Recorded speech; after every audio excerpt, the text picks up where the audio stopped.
Hey, yo, what the fuck going on, bitch? We back with another episode of this Stay 591 shit, bitch. We back, bitch. I told y'all, bitch, I'm finna drop this shit back on y'all motherfucking ass, okay? We back. Stay 591 is back. Put me in the goddamn algorithm. No, let me listen to my cousin.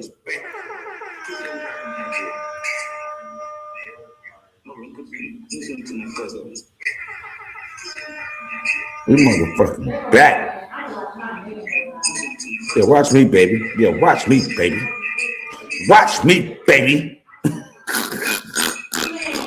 Watch me, baby. Okay?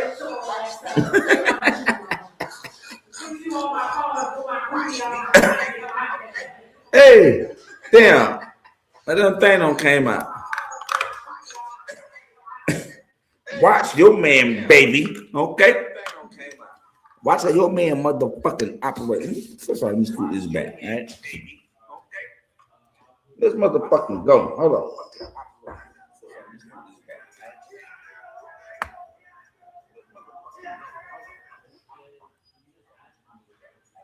Let me see something real quick. Then we got to turn up before we start this motherfucker. Turn up before we start this motherfucker. Turn up before we start this motherfucker. You know what I'm saying? What one, baby? I know. I just cut it down. I know, baby. I just cut that motherfucker down. I'm trying to make sure my volume was working. I turn up on this motherfucker. Let's go. Well, nigga get shot if he reach. Nigga said it is up, ain't no peace. I want my flow back like I'm having at least. Give me that. From the streets. Well, nigga get shot if he reach. Nigga said it is up, ain't no peace. I want my flow back like I'm having at least. Give me that. Like a piece. Bitch, you dead to me like they deceased. They won't see me, I'm not in that reach. I gotta stay silent and keep it discreet. Heard they talking that shit like they know me. Niggas acting, they gon' have to show me. Got them all coming back like they own me. No, they don't get the picture. Niggas be telling it, act like the victim. No magazine, I'ma give them the issue. Been doing all this shit like a ritual. Been on top of the streets. I'm having hoes on the east. She got that dick like she don't got no teeth. We call that little bitch a treat. If you want what you won't eat. Too many flows, I just need me a beat. From the streets. Well, nigga get shot if he reach. Nigga said it is up, ain't no peace. I want my flow back like I'm having at least. Give me that. Like a piece. Bitch, you dead to me like they deceased. They won't see me, I'm not in that reach. I gotta stay silent and keep it discreet. Huh? That bitch over already? That bitch too short. He should have made it. He supposed to have another verse with that. You must have another verse with that bitch though. Nigga get shot if he reach. Nigga said it is up, ain't no peace. I want my flow back like I'm having at least. Give me that. Yeah. Like a piece. Bitch, you dead to me like they deceased. They won't see me, I'm not in that reach. I gotta stay silent and keep it discreet. Yeah. Heard they talking that shit like they know me. Niggas acting, they gon' have to show me. Got them all coming back like they own me. I know they don't get the picture. Niggas be telling it, act like the victim. No magazine, I'ma give them the issue. Been doing all this shit like a ritual. Been on sharp as a crease. I'm having hoes on the east. She got that dick like she don't got no teeth. Sheesh. We call that little bitch a treat. If you don't work, you won't eat. Too many flows, I just need me a beat. From the streets. Well, nigga get shot if he reach. Nigga said it is up, ain't no peace. I want my flow back like I'm having at least. Give me that. Like a piece. Bitch, you dead to me like they deceased. They won't see me, I'm not in that reach. I gotta stay silent and keep it discreet.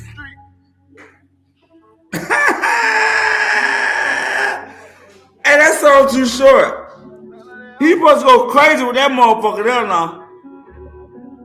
Hey, he supposed to go crazy with that motherfucker, that little dude. From the streets. Well, nigga get shot if he reach. Nigga said it is up, ain't no peace. I want my flow back like I'm having at least. Give me that. Like a piece. Bitch, you dead to me like that. From the streets. Well, nigga get shot if he reach. Nigga said it is up, ain't no peace. I want my flow back like from the streets. Well, nigga get shot if he reach. Crazy that motherfucker up, boy. Ain't no peace. I want my flow back like I'm having at least. Give me that. like a peach. Bitch, you dead to me like they deceased. They won't see me, I'm not in that reach. I gotta stay silent and keep it discreet. Heard her talking that shit like they know me. Niggas acting, they gon' have to show me. Got them all coming back like they own me. I know they don't get the picture. Niggas be telling they act like the victim. No magazine, I'ma give them their issue. Been doing all this shit like a ritual. Been on sharp as a crease. I'm having hoes on the east. She said that like she don't got no teeth. Sheesh. We call that little bitch a treat. If you don't work, you won't eat. 2 minute flows, I just need me a beat. From the streets, well, a nigga get shot if he reach. Nigga setting this up, ain't no peace. I want my flow back like I'm having at least. Give me that. Like a peach. Give me that. Dead to me like that Give me that. See me, I'm not in that reach. I gotta stay silent and keep it discreet. Yeah. Hey, shot my nigga Hassan in the motherfucking building. The first one in the motherfucking building. Shoot my guy Hassan in the building. People go crazy on this big Hassan. From the streets, well, a nigga get shot if he reach. Nigga setting this up, ain't no peace. I want my flow back like I'm having at least. Give me that. Like a peach. Bitch, you dead to me like they deceased. They won't see me, I'm not in that reach. I gotta stay silent and keep it discreet. Yeah. Okay, I catch that bitch. Give me some. You know what the fuck going on? Just think about that one going on. You know what going on, man. But hey, I don't know who that nigga. Oh, we gotta do that. Let's rock out. Let's go.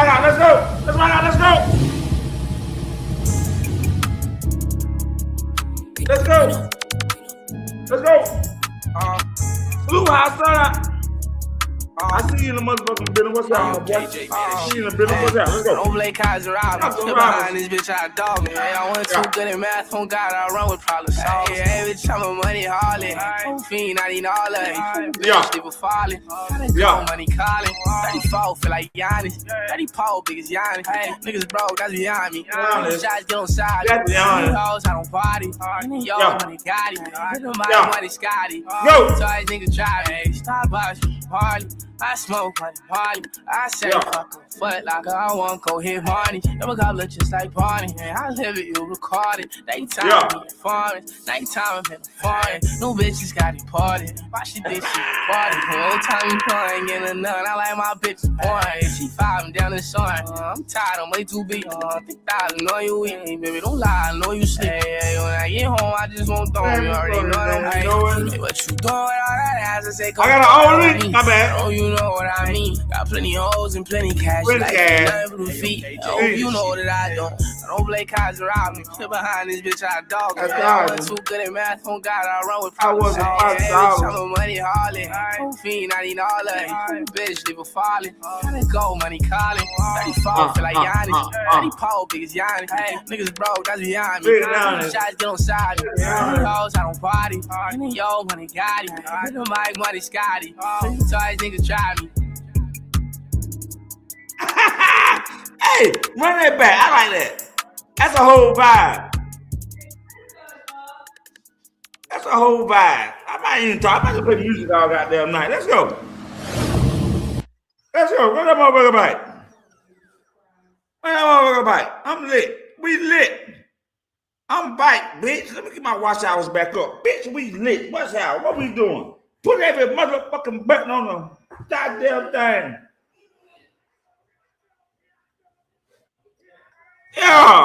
Yeah, I motherfucking go. Niggas ain't fucking with this podcast shit, but I'm gonna talk my shit. Niggas ain't fucking with me. Here I go. Here I motherfucking go. Ain't that motherfucker again. Niggas ain't fucking with me when I'm do this shit. That's too short. Let's go.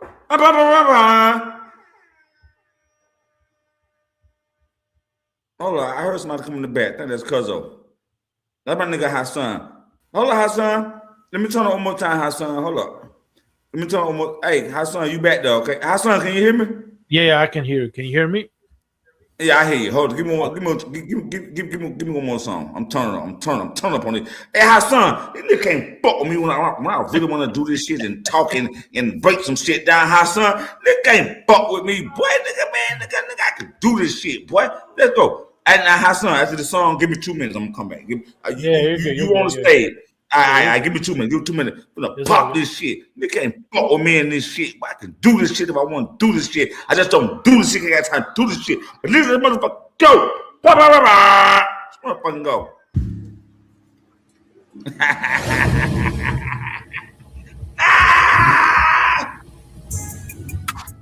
Let's go.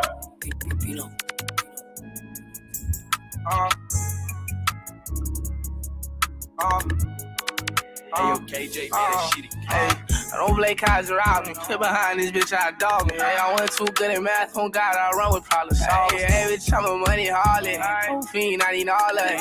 Bitch, leave a falling. Gotta go, money calling. 34, feel like Giannis. 30 Paul, big as Giannis. Hey, niggas broke, that's behind me. Many shots get on side me. Many hoes, I don't party. Many yo, money got it. Nigga, my money Scotty. Sorry, nigga, drive me. Starbucks, party.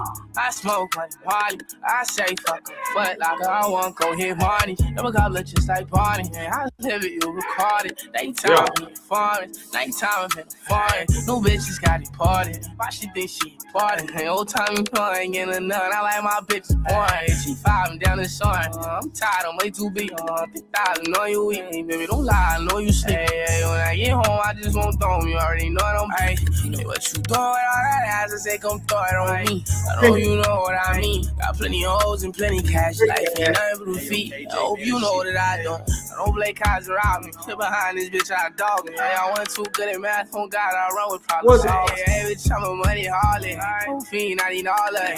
Bitch, leave a falling. Gotta go, money calling. 34, feel like Giannis. 30 Paul, big as Giannis. Hey, niggas broke, that's behind me. Many shots get on side me. Many hoes, I don't party. Yo, money got it. Nigga, my money Scotty. Niggas drive me. Yeah.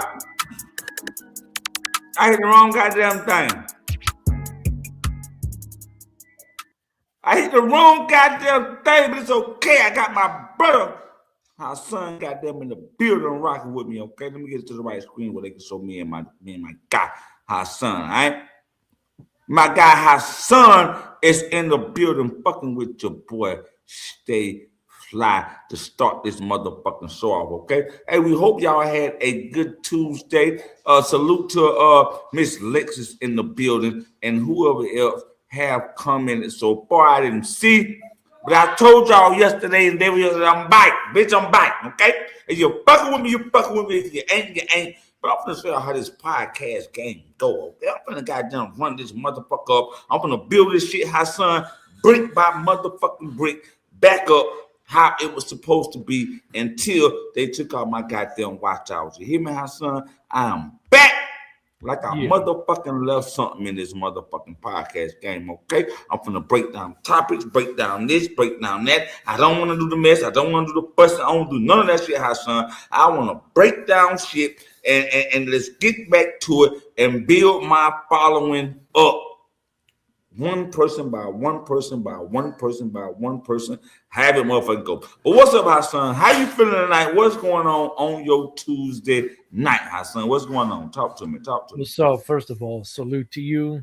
Today's my day off. You know, I'm just chilling. Saw you live. I saw you talk about Diddy. I said I gotta be a part of this conversation. You know, give my little input on it, and then really that's it. You know, and salute to Lexi as well. In the chat. Yeah, salute to that's my number one shooter. She my besides baby, my girl Lexi, she gonna come through and she gonna shoot shit down. She gonna hold the chat down. She gonna make sure she salute the people who come through while we're live. So right now, I'm trying to build my platform back up. So you know what? I don't need it at 20, 30, 40. I want to build it 3 people, 5 people, 7 people. Because guess what? Once they know who I am, they're gonna rock with me all the way as I'm building this thing back up. Okay? Oh yeah, people are gonna come either way. Now, doesn't mean everybody has good intentions, but they're gonna come, you know. But real quick, You know, do you see that in the? I learned this the other day, and it kind of helps. You see what I put in the private chat? Do not say it out loud. If you put that, and like you say, you put Diddy, and you put that documentary, the YouTube pushes your video out there. You know what I'm saying? So what you're saying is I got the hold up. This is my co-host. This Cuzzo. Hold on, let me see. I gotta get Cuzzo up here with us. Yeah, don't say it out loud. It's co-host. But yeah. Yeah, I ain't. But Cuzzo finna help me. Cuzzo finna help me build this shit back up, brick by motherfucking brick, and we finna goddamn hold up. Let me get it right. I got so many goddamn. There we go. Hey, Cuzzo, that's her son. That's motherfucking Cuzzo. Cuzzo finna help me build this shit back up, brick by motherfucking brick, until we get there, and then we finna make some shit happen. Okay. So Cuzzo meet her son meet Cuzzo. You feel me? Salute. But yeah, hey, hold up, time out. Nigga, TTG, nigga, West Side fool. You ain't gonna thank me first. We got this. My bad. I just said it. My bad. Hey, my bad. Hey, Hassan. I got TTG, Cuzzo in the motherfucking building. Okay? My brother. Salute. So he going TTG. All right, hold on. Wait. We got another one. Before we get to the topic, Hustle Gang Blake, are you in the building? You know I am, bro. I heard you talking about building. You know that's my thing. You know that's what I do. Don't nobody build better than me. So let's build, boy. That's what we came on here to do. Build. Let's go. My thing. I've been waiting for you. I'm pretty much letting them know, Blake, or whoever watching or ain't watching, man, look here. I've been down bad. I've been out. But guess what? You know what? I got my mind made up. I'm back. I'm gonna run this shit up brick by brick, layer by layer. I got Cuzzo with me, and Cuzzo say, Cuzzo, you want to do this shit? I say, yeah. TTG say, well, nigga, let's do it. And ever since we had that convo, he been rocking with me. He been on live. He been talking about the football shit. So Cuzzo say, nigga, you want to do this shit? Nigga, let's do it. So bitch, I'm back. Bitch, I'm back. Hey, Blake, before we get to the conversation, I had a conversation with nigga behind the scenes, Blake. He said, hey, at first, I didn't know about Blake. But he said, hey, boy, I like that nigga Blake. I said, bro, Blake Ben had it, bro. That's what you don't know. Blake Ben had it. It's just he didn't have the platform to do it on whatever Facebook will do. I said, come over to YouTube. He said, yeah, bro, at first, I thought Blake was like, he said, bro, the more I watch him, he figured it out. He said, nigga, Blake got it, boy. So I just want to give you that. I ain't gonna say the name, but you know, when me you talk behind the scenes, I'll tell you the name, but he said, yeah, that nigga Blake got it, bro. I been knew you had it, nigga. I been knew you had it. So guess what, nigga? We finna build this shit back up, brick by brick, but with over here, we gonna break down topics and we gonna break down some actual shit that's going on. I don't wanna fuss. I don't want to argue. I don't want to go back and forth with the nigga. Nigga come over here or not. It don't matter. We finna build this shit up brick by brick, layer by layer, starting at layer 3. Because me and Cuzzo already layer 1. I'm layer 1, Cuzzo layer 2. And we finna build this shit up brick by brick and see where this shit motherfucking can go. Okay? So let's go. We finna run it up, okay? So we having topics tonight, okay? We got 2 topics, okay? Not sure if y'all wanna. Our first topic is the Diddy situation. Not sure. First of all, this is the Stay Fly 912 podcast, okay? If you're new, hit that like button, hit that subscribe button. If you're in the chat, especially my girl Alexis and baby, we know y'all gonna hold the chat down. If anybody come in here who is new or who we haven't saw, y'all make sure y'all speak. Y'all make sure y'all greet the guests with good intentions. Okay, so like I said, we start this shit over. We're finna run this shit up brick by brick and make it happen. Okay, shout out Diddy in the building. We see you, my boy. So our first topic of the night. Hold up. First of all, I'm sorry. My bad, Cuzzo. Cuzzo, anything you want to say? No, matter of fact, we're going to go down the line. Hassan. We're going to go to Hassan. No. I got to let my co-host go first. We're going to go to Cuzzo first. Then we're going to go to Hassan. Then we're going to go to Blake before we start breaking this Diddy shit down brick by brick. So Hassan, I mean, Cuzzo, you first. Cuzzo, anything you want to say to the viewers or anybody watching, or you just going with the flow? Where you at with the Cuzzo? Going with the flow, man. You going with the flow? Okay, shout out TTG. TTG is in the building. Shout out to my motherfucking co-host, okay? Now we coming to you, Hassan. Before we get to the Diddy situation that we are about to talk on, anything you want to say to the viewers, subscribers, or anybody else, Hassan? Yeah. Salute to everybody. Appreciate everybody for coming up. Appreciate Fly for bringing me up to the panel. Salute to the panel and chat. And remember, we're all just giving our opinion. There's no right or wrong answer here.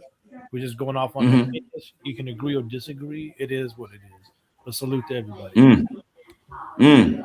All right, Blake, we bring it on down to you, my guy. Anything you want to say to anybody who may be watching, the panelists or whatever, anything you want to let people know about Blake? What are we doing, Blake? What's happening?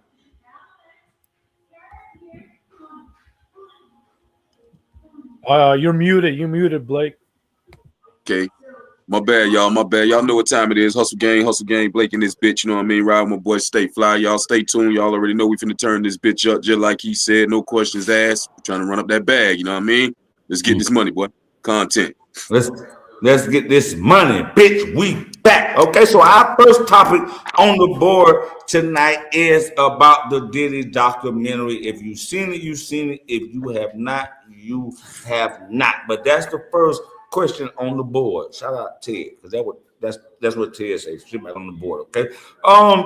So TTG, we start with you, okay? Of course, you know you my co-host. So TTG, if we start with the Diddy documentary, okay? So some things we saw at the beginning was Diddy was a schoolboy, and he met up with another guy, and that got him into being a AR. Any comments about that?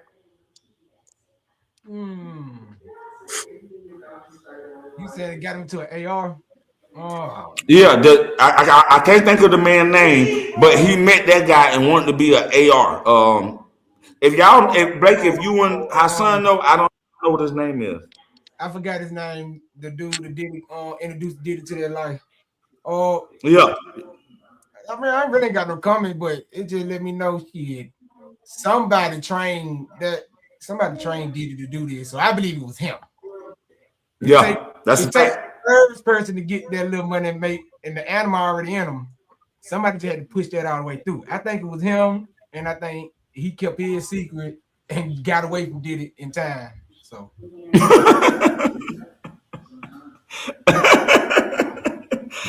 Hey, Hassan, did you see? He got out of there before he get caught. Because I think they all doing it.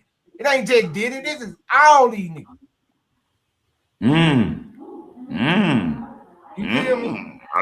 I like that. I like that. Hassan, do you think that the who we saw, if you watch the Diddy documentary, we saw he was a college kid and he got introduced to this guy from what he wanted to be in. Do you think this guy was a big influential on what Diddy became, or do you think Diddy figured this out by himself? No, I think he has something to do with it, but you got to look at the bigger picture, right? It's like your co-host said, it's not just Diddy. Everybody does this. And once you're in the circle, you're doing it. And when things get exposed, somebody's got to get the blame. So in this case, Diddy got the blame. You see, you got to understand, no matter how bad or rich you think you are, once you interfere in their business and their plan, they're going to squat you. They're going to show you who's boss, who's the real boss. You think you're the boss. You think you're all that, but you're really not. You see, now Diddy thought he was the boss. He was the man. And until he started pissing off the wrong people, and they squat. They knew all this was going on. There's nothing new. The game is still going, Agree with it, disagree with it. We can say they're adults, they can do whatever. There's nothing really new here. So Diddy pissed off somebody, and they're showing him who's the boss, who's really. Then you can't see nobody on your stuff. Wait, who? Background. Yeah, I can't really hear on the background. Hold on, it could be me. Hold on, let me mute mine. You also can't. Oh. Yeah, it could be you. Yeah. So this is nothing new here. We see this stuff is nothing new. Now, this is what they signed up for. You know, once you sign up for something, this is the type of stuff you can expect. There is once you see it, once you hear, there is no way out. The only way out is just you keep your mouth shut. You just go with the flow. If you, it's like Hollywood, right?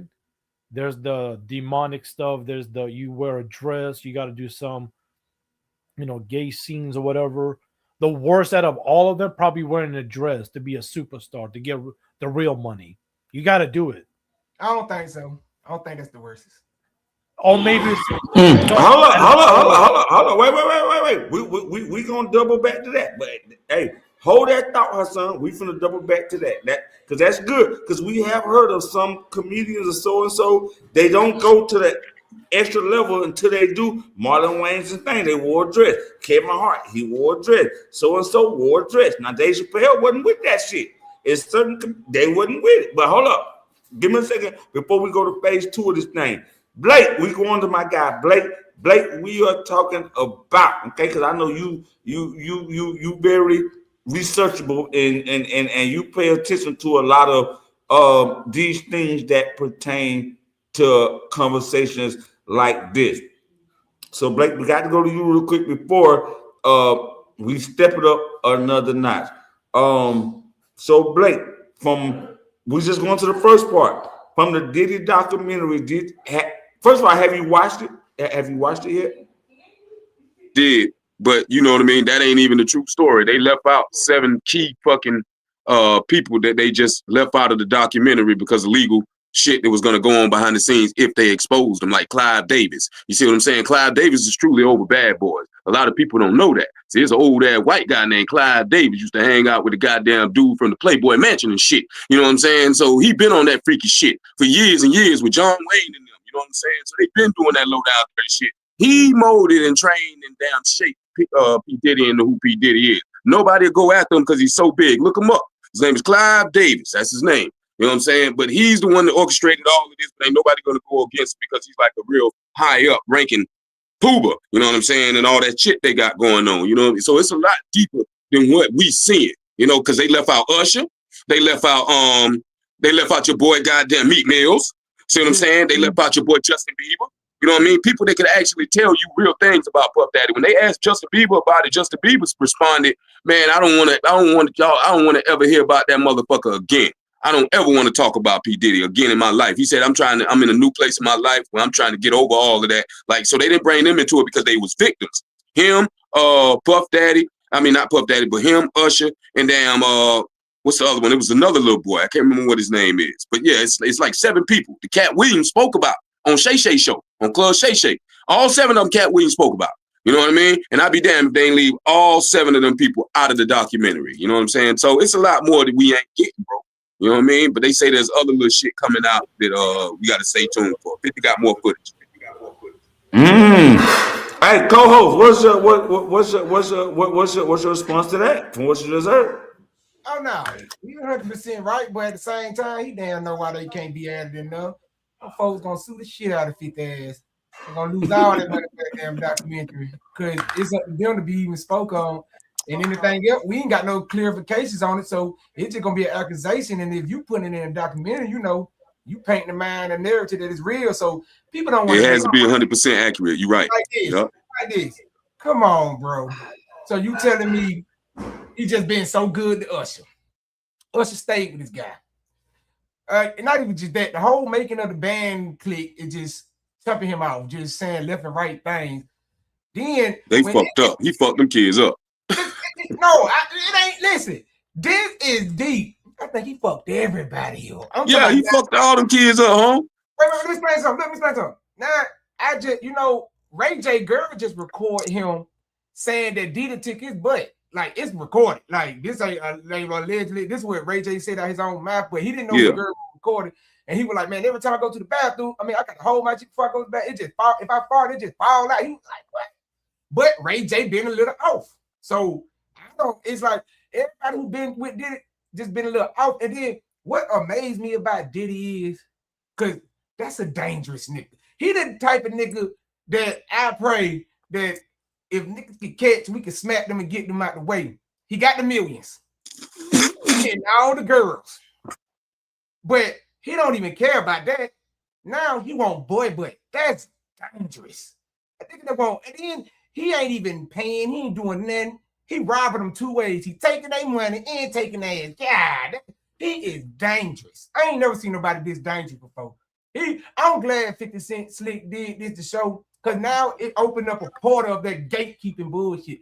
He the type though. He got all the money. We seen him still all big, because he ain't getting them rich out Biggie and Flavor Mac, all them boys. He got rich out them boys catalog. You could tell Diddy wanted to be the star. It's not hard, because even with Suge Knight, I just remember back in the day, I was on Suge Knight's side. Like, man, you tired nigga dancing in these videos? Like, why? Who is this? Why you keep being in here? I used to say that when I was young. Like, who is this nigga? Why you keep dancing by these niggas?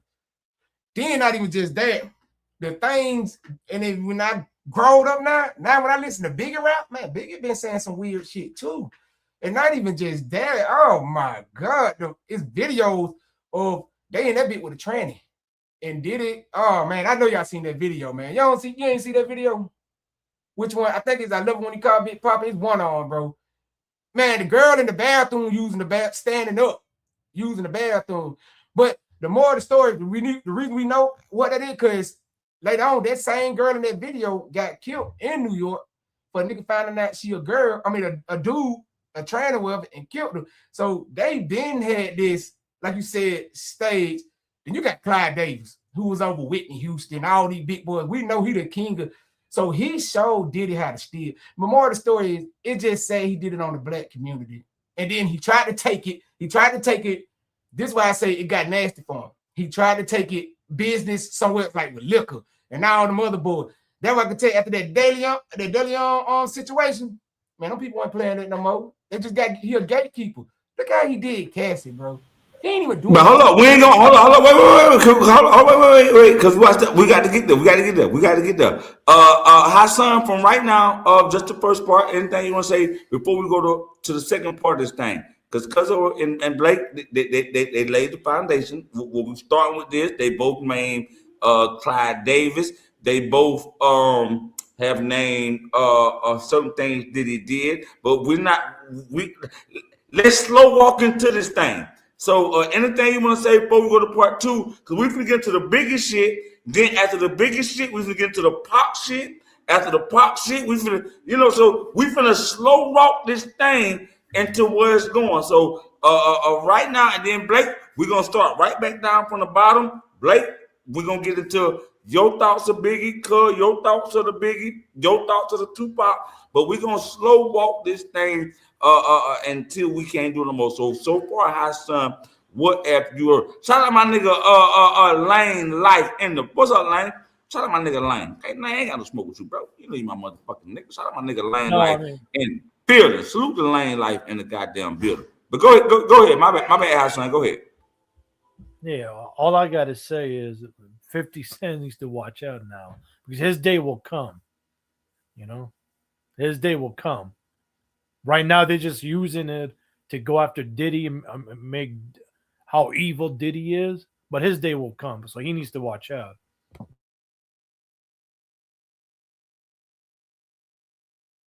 You're muted, Flut.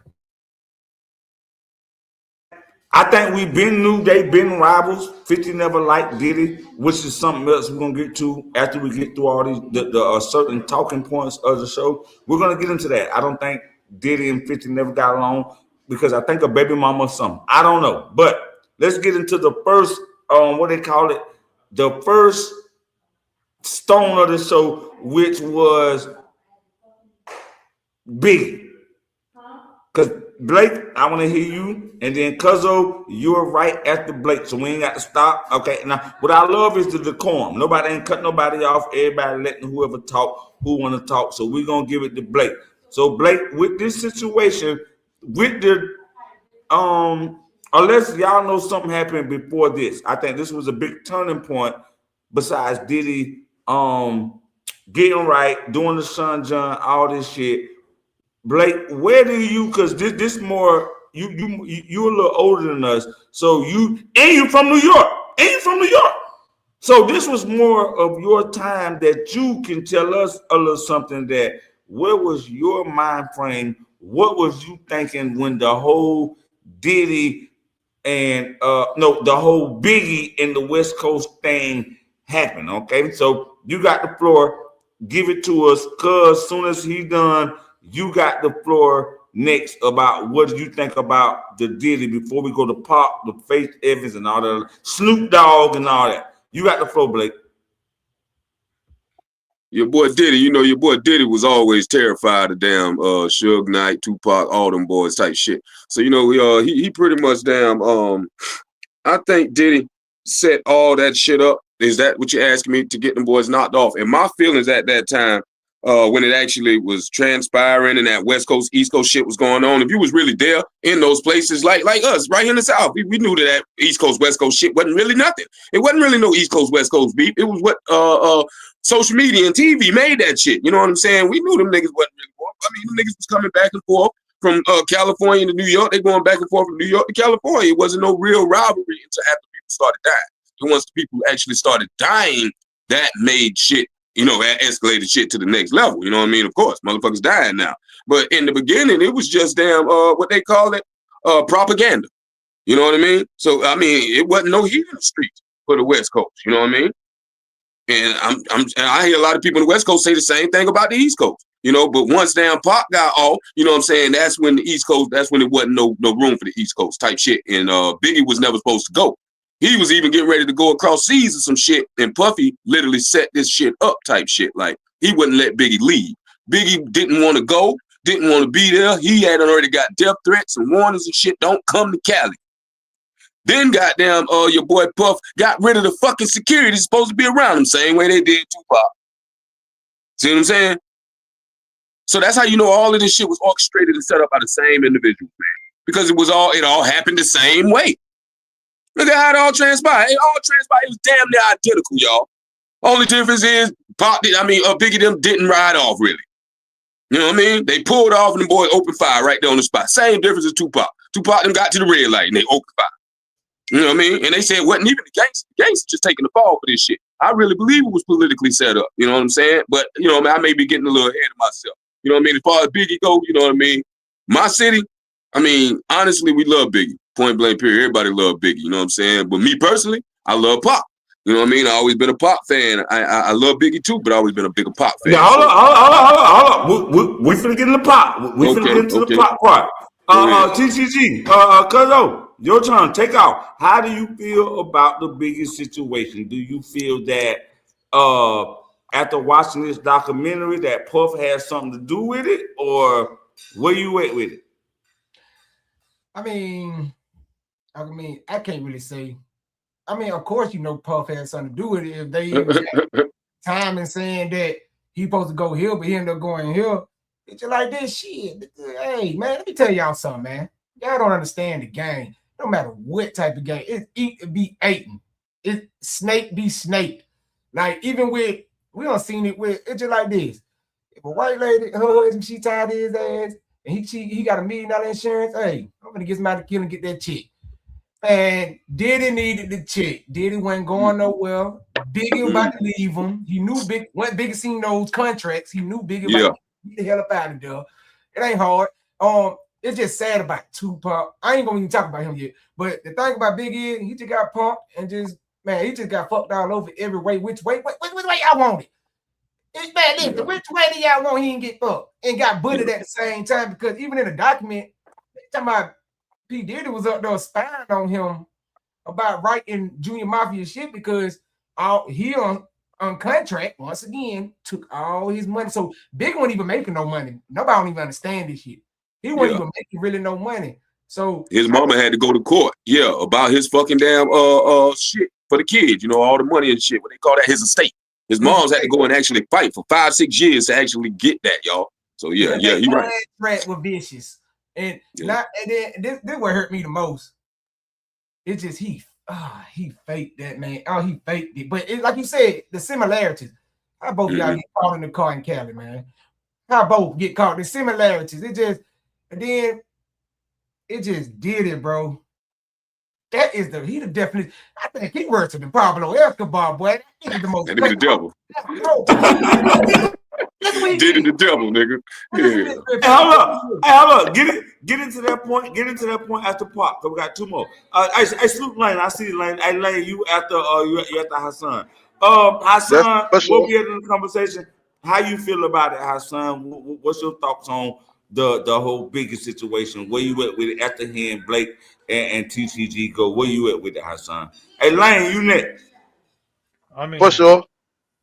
Salute. I think he did have something to do with it, getting Biggie on Alive. Now remember, like I was saying earlier, you got to look at the bigger picture.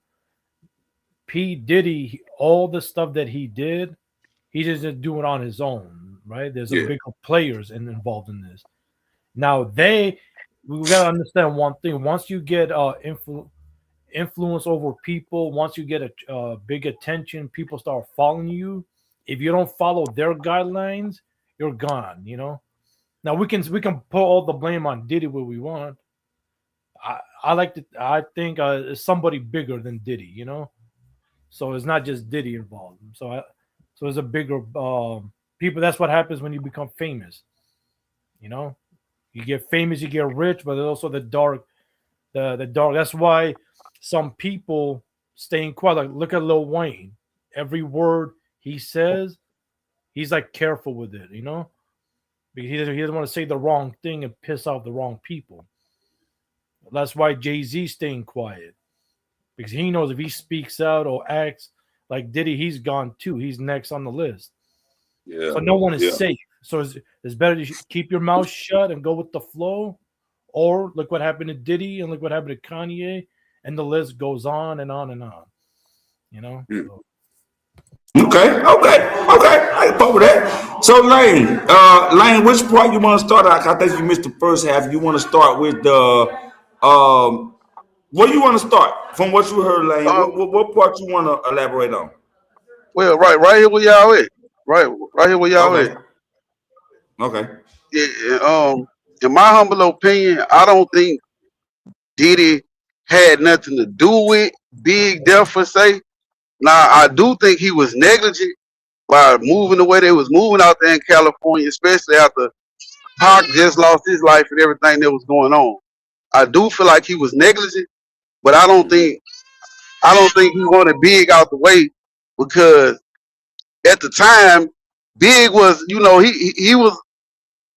I won't say he was a superstar yet, but he most definitely was on his way, and it was no way for he became bigger after his death. So Puff Diddy a slimy dude, but he also a businessman and he's smart. Yeah. Yeah. So I disagree with that. It don't make sense from a business standpoint. Okay. When Big at the time, let me twist it. I don't mean to cut you off. I'm sorry. Okay. Now this is what I'm saying. I believe that. Now I agree with what you're saying, sort of kind of, but at the same time, he is a businessman. Once Pop died, bro, you know how his fucking sales and record sales skyrocketed through the roof.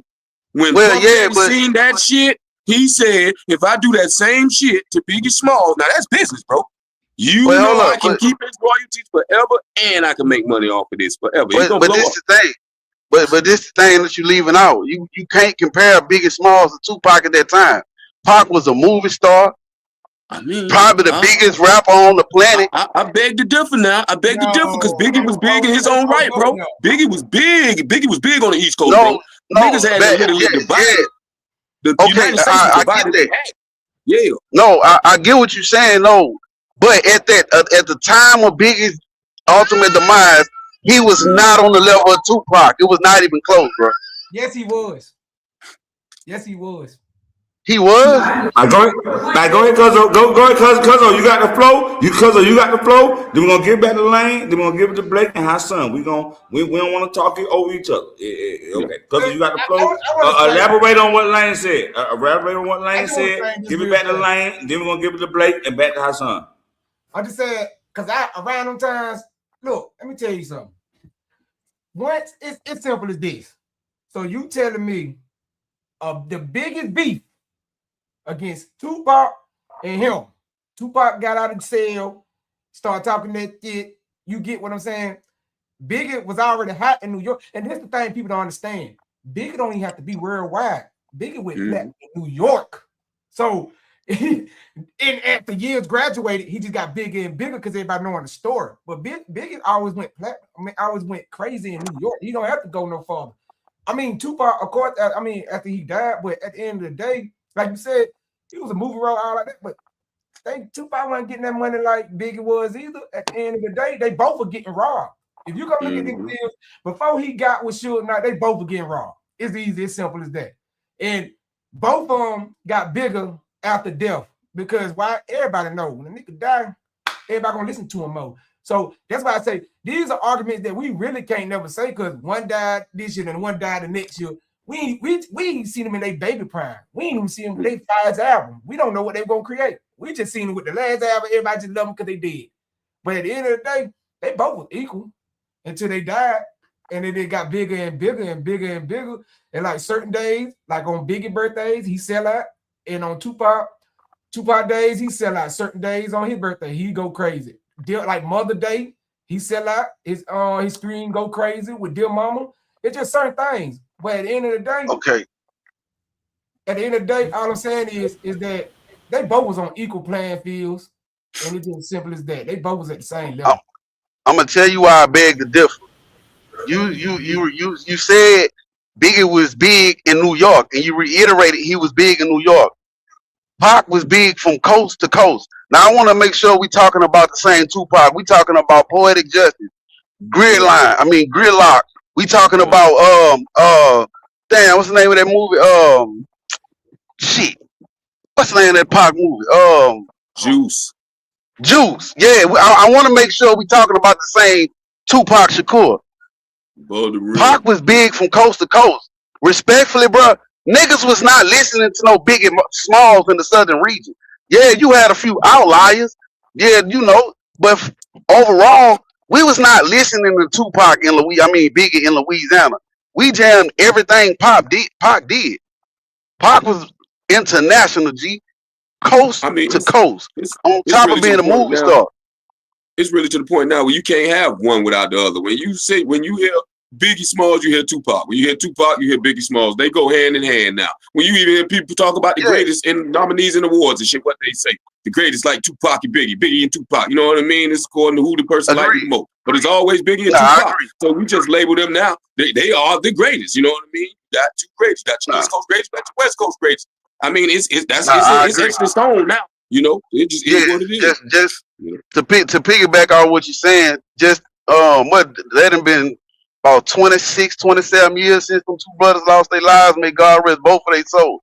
But the fact that that's even a debate to this day, who's the best, Biggie or Pac. So that right there speak volumes to who they was and what they brought to the game.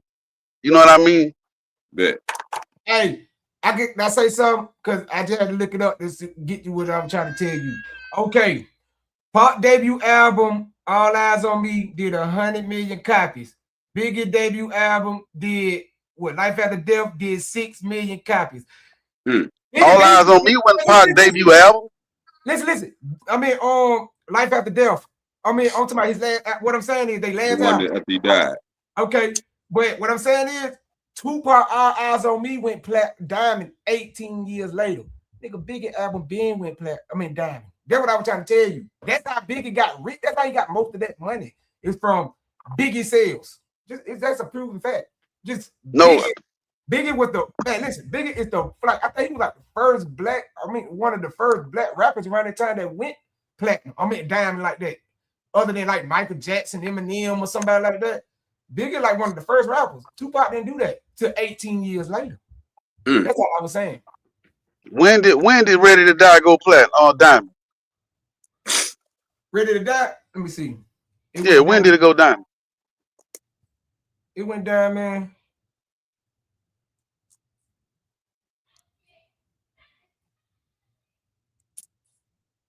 Life After Death. You know what I'm talking about? Oh, Life After Death, excuse me. Yeah, Life After Death.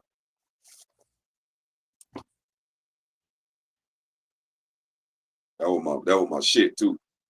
Biggie copied. I mean, Puff copied the whole Steez. Remember, Pop dropped that double album, and Biggie did the same. I mean, Puff did the same shit with the Biggie shit. You know what I mean?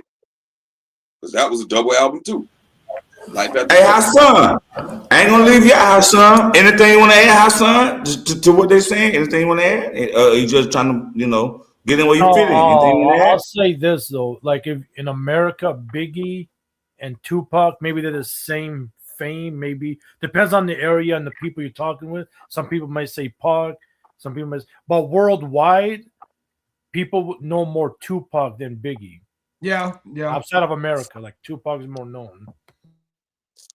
I don't know, man. Biggie did a lot of shows out of the country, man. No, Biggie is big. He had a lot of fans. He had a lot of fans worldwide, man. Like Biggie used to leave this bitch. That's where all they shows mostly was. They didn't really do too many shows in the States. You know what I mean? Because back then it wasn't kosher for a black man rapping that shit Biggie was rapping, So we had to find venues elsewhere outside of America. So that's what them boys did most of their touring and shit. So worldwide, you know what I mean? We might want to look that one up. Yeah, that's a fun fact. I don't even know how you come up with that as brother. I don't know if y'all forgetting. Tupac was an established artist when Biggie came in the game, bro. Tupac was already he was. That he was. Yeah. He had just dropped that Brenda's Got a Baby, and he had that what his album was, the first album, goddamn, it wasn't Thug Life. It was what was that other one?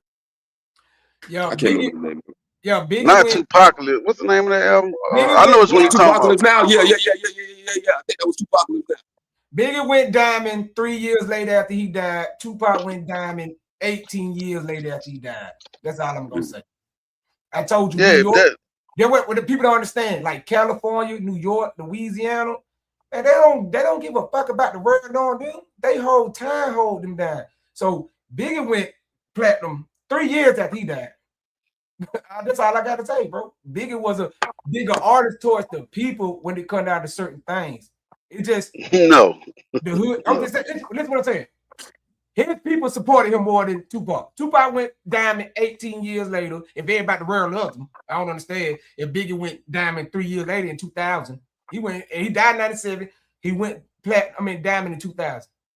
So all I'm saying is that somebody had to support Biggie more. If he went diamond, somebody had to support him more, bro. 18 if you look at it like that, hell yeah, you're making hella sense. If you look at it like that, from that perspective. Tomato Park also went down. He said it. Tomato. Nah, we can't tomato. I know. Right, man. That man. Look, but my point is this. He reiterated it again. He's talking the East Coast. Pac was coast to coast. It's not even the same, brother.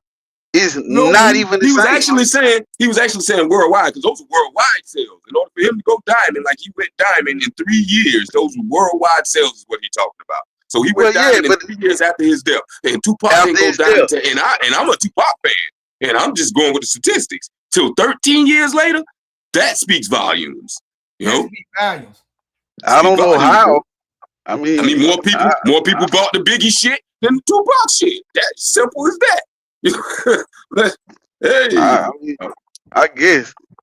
Yeah.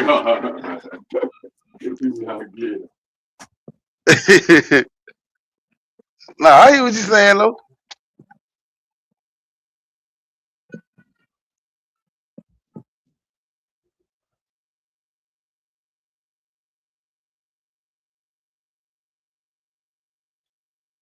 Hey. I'm kind of wrong, bro. I'm kind of wrong. The reason I say I'm wrong, because Tupac greatest hits went diamond in 1998. So Tupac was first. He went diamond in 2000. And I was looking at albums, but his greatest hits went platinum in 98. They're gonna have to kill all that. All right, I got another question. Do we think, before we go to the Diddy groups, do we think, okay? Now, how I see it on my screen, I'm going on how I see it on my screen. On my screen is Lane, it's Blake, Cuzzo, and Hassan. So we start at the bottom. Do you feel, Lane, start with you, Lane, everybody else who listening, answer the question as it come up. We got Lane, Blake, Cuzzo, and Hassan. Do you feel that Diddy has something to do with Pac murder?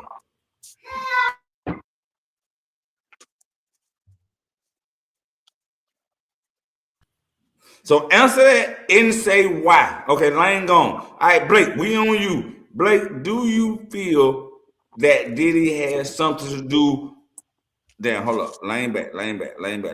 So I want to keep it in order. I don't want all this talking over each other and it's going crazy. Handle your panel, young man. All right, so we gonna start. Lane, can you hear me? Yeah, I can hear you, brother. All right, we're gonna start with Lane. After Lane, when Lane done, Blake, you next. Cuzzo, TCG, you next, and then it's Hassan. Lane, do you feel that if you watch the documentary or it sounds like you know what's going on, do you feel that Diddy has something to do with Pac murder and why? I do. And my reason for saying is because I've been down that Biggie Tupac rabbit hole. Like I've been in there. And so if y'all, I'm pretty sure y'all know who Keefe D is. Oh yeah. All right. The snitch on himself. Yeah. So I watched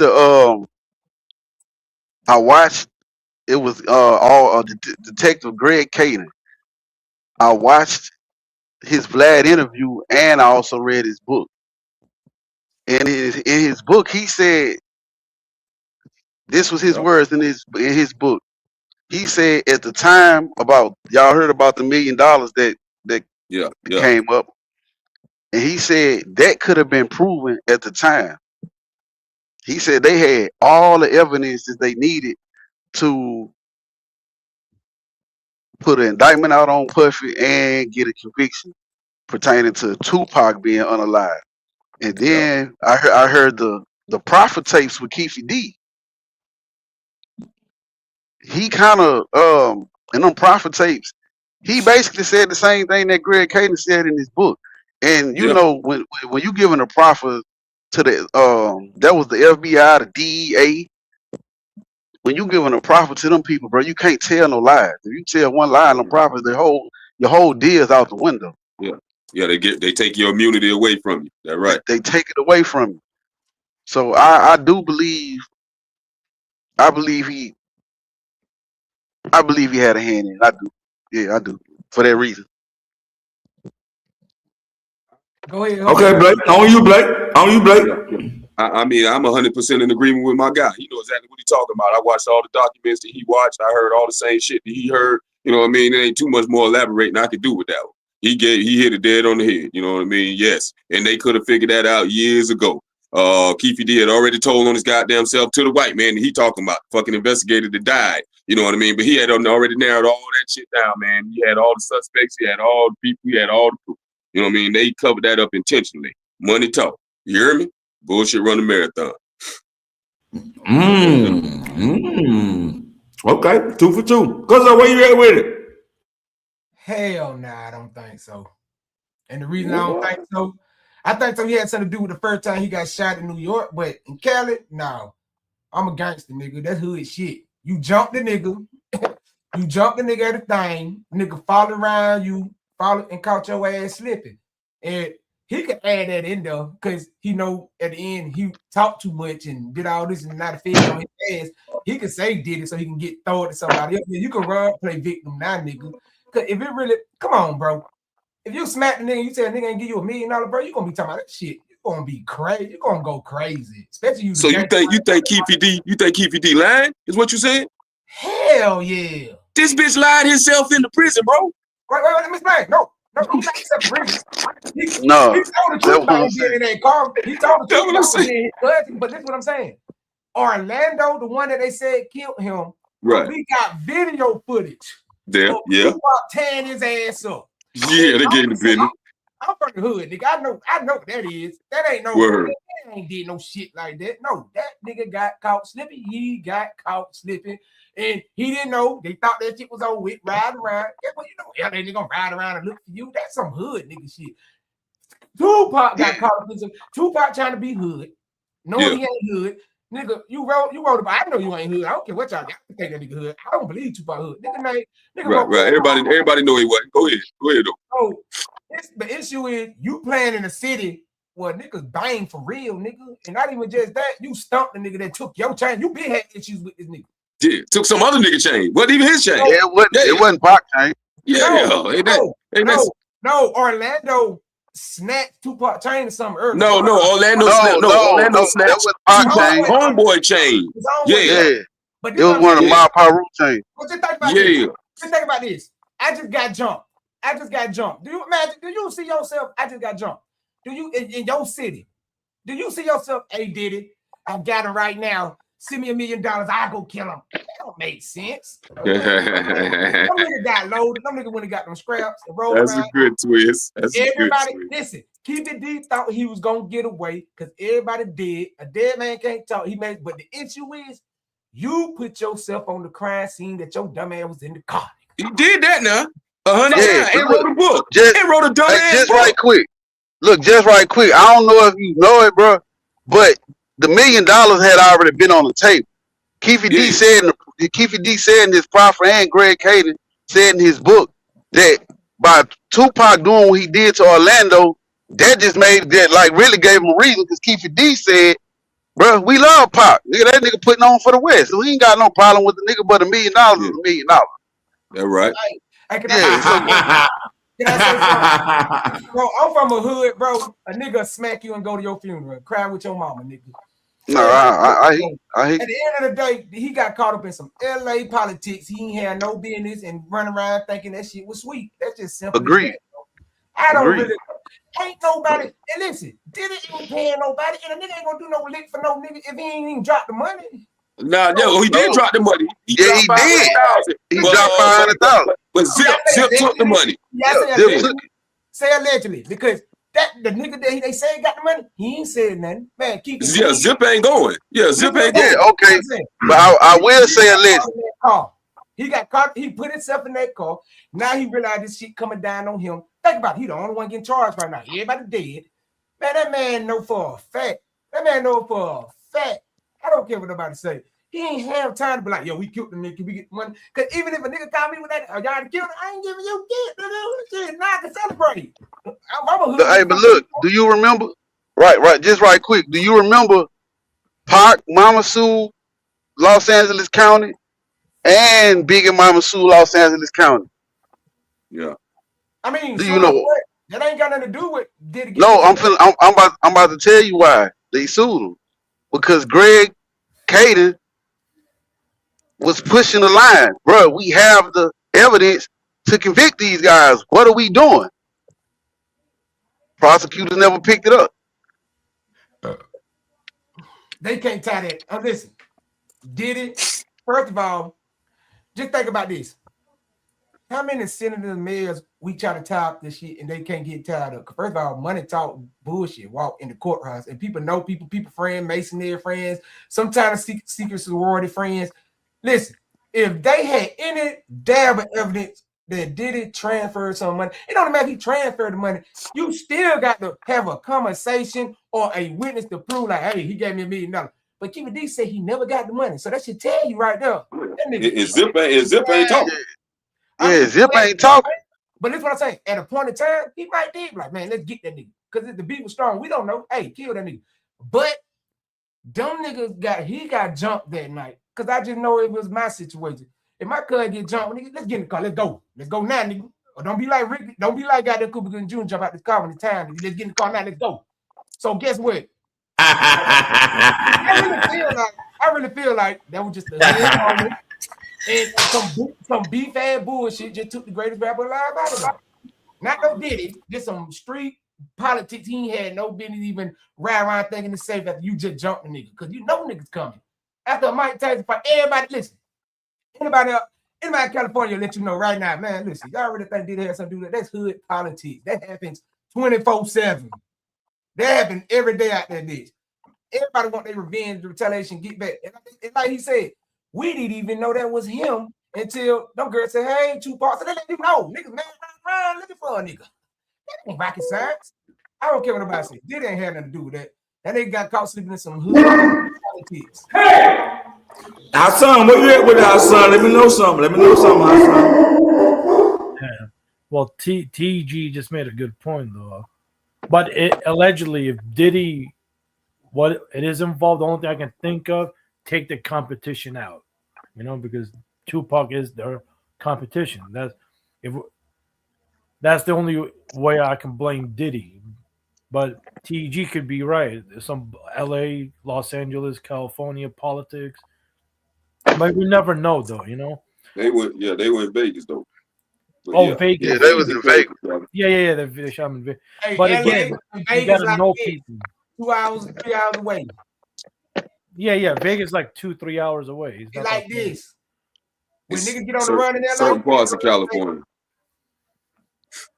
Yeah, so you definitely got to know some people to hide whatever you've done. Like with Diddy, right? The FBI had files on him since 2009. I like to say no, they probably known even before.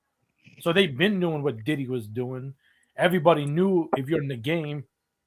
Like I said, like when you piss off the wrong people, they're gonna show you what's up. As simple as that. There's no other way. There's no other way. I agree. As As soon as you get bigger than the program, they're gonna show your head. Let me ask y'all a question though. I just want to say this. Y'all saying y'all saying the label like they so gutter like that for real? Okay. And 50 Cent been chopping out niggas for 20 years, man. For 20 years. West Coast, West Side, East Side, don't matter what side you on. He chopping you off for years. And if 50 don't answer to them niggas though. And 50 got power. You know what I mean? 50 got power. 50 covered all the time, bro. Like for real. Let me explain something. You wanna know why? Because that's street shit. And not even just that, 50 sitting on for pulling up on your ass. You see what they did at the studio? They were talking that shit, put up at the studio, end up being a shoot. All I'm saying is that real gang members, real street shit, you gonna understand. But if you sit here and think Diddy had something to do with Tupac, hey, just join the conspiracy. I'm just saying. That's just like somebody gonna know, like, hey, his girlfriend died. He was just fussing about cheating on him. Hey, we ain't gonna never know because we don't know who the last person fussing about his girl. 9 out of 10 the detective don't know. But they just couldn't prove it through evidence. They couldn't prove if they couldn't prove that through evidence, that been knocked out the window. They can't even think about it. If they feel like that, why they ain't bring Diddy to trial with Keefe D? Why if a man testified saying, hey, he gave me $1 million to kill Tupac, why you think the Fed nobody ain't go for that shit? All right, now well, they supposedly had just served him for that. They supposedly, allegedly, that he just been served and indicted for those charges. So there's an investigation right now, an intense investigation going on right now behind the topic we talking about. Right now, as we speak. Look, it's going on for 20 years, right? They still ain't make no arrest on that nigga. Man, listen, you can't. It ain't no evidence. It just ain't. You just can't.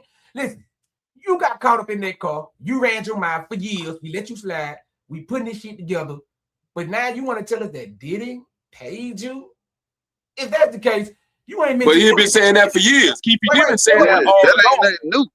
No, Keefe D been saying that. Keefe D been saying that since the beginning, since that white dude interviewed him years ago. Keefe D been telling the same goddamn story.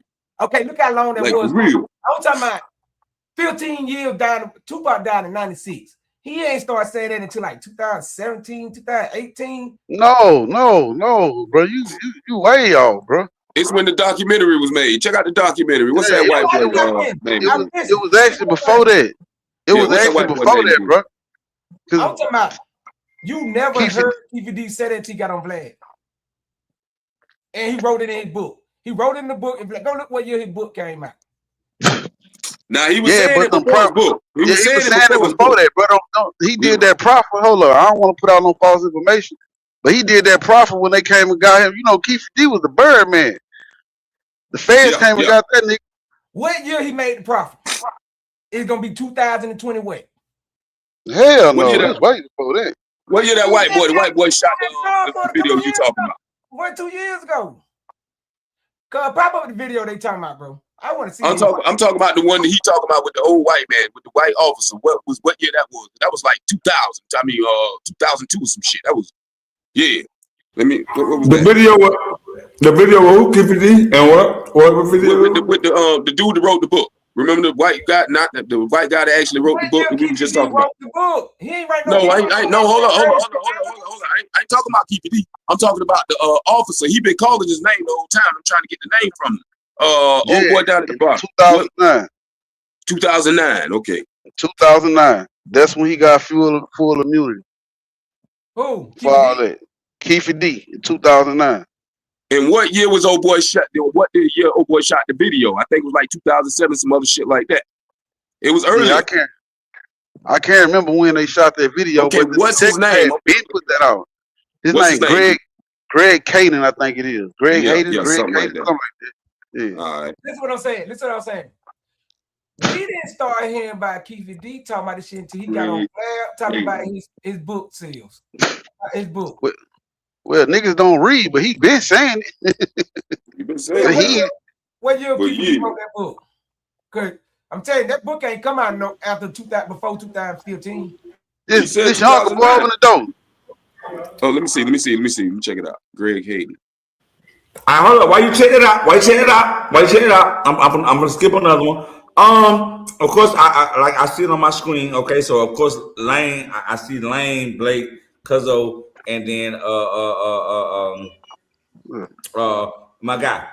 All right. So the next question is while Blake find that my guy Hassan. My bad, Hassan. I've been drinking.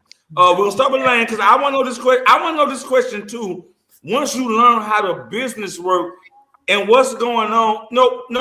Matter of fact, I take that back. Because this should be a short answer before I get to that. Lane, do you feel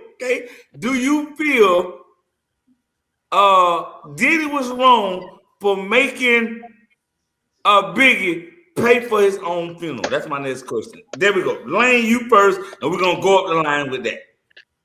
Man, hell yeah, he was wrong.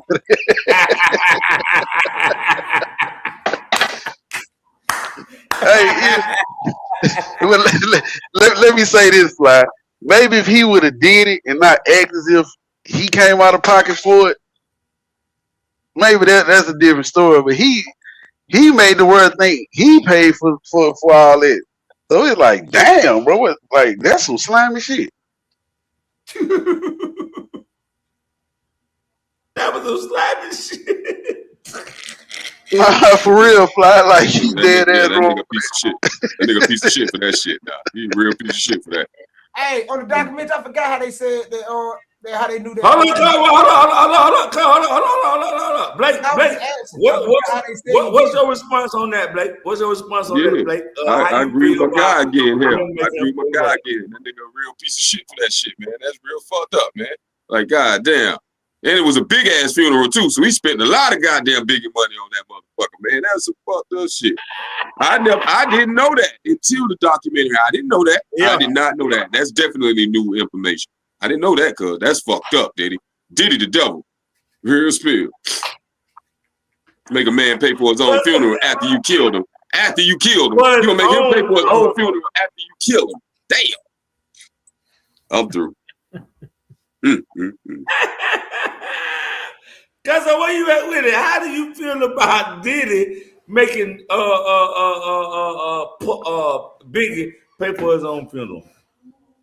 Look, first of all, I just want to say this. Keefe D wrote that book in 2019.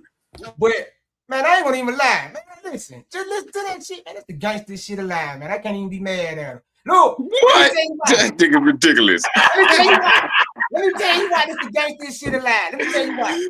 That nigga Puffy should be haunted. Biggie ought to haunt his ass. Because I remember watching that funeral. Guess what? MTV sneaking before I go to school. I remember watching that video. I swear to God, when Diddy came out with that dance, I was thinking like, yeah, boy, Diddy finna take over for Biggie, yeah, but he finna ride for his homie. You know what I'm saying? So just looking back now, like, yeah, boy. Boy, that nigga was the slimy of the season, boy. I love that nigga, boy. No homo. Wow, no homo. I just love that nigga. Listen, he was gonna pay for it regardless. He got all the nigga royalties. He got everything. Man, listen, he got the nigga killed. He got his contracts. He got his royalties. He still got his music. And he could drop every year and still just make money out. Oh, my God. That nigga is so it was all, you saying it was all Biggie money any goddamn way. The whole Bad Boys were built off of Biggie any goddamn way. So yeah, he can go Big Boy any goddamn way. Remember the contracts when he got with I get Big that. Mac? Remember the contracts he got with McDonald's with the Big Mac when that's Biggie and Mac? Oh man, you see what he gave them and compared with what Biggie was making a year? Biggie will make Tupac. I mean, Diddy was making $1 million a year off that. He gave them niggas $75,000 one time. He was pimping them. That was just the pimping. Man, listen, he from New York, boy. The pimps are the pimps, boy. That was some pimping. I ain't gonna even lie. That's a pimping that needs to be studied. I'm talking about, then you played it. Then you made a song. And then you go back and listen to his song. Every day I make that shit was trash. That nigga trash. Every move I made.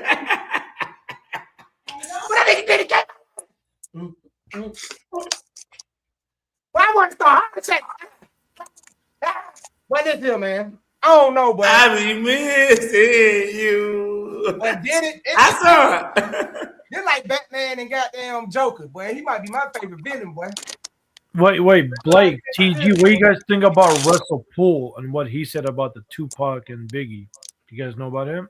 You talking about the police officer? Yeah, Russell Poole. Yeah, the LA police officer. Yeah. What he said? Well, I wish we could play that shit. What he said, my guy? Tell him what he said. But first, have you guys seen the TV series called Unsolved? It's on Netflix. It's about I remember that. Yeah, so the way he puts it, and he stick with it till either they unalived him or whatever, he passed away.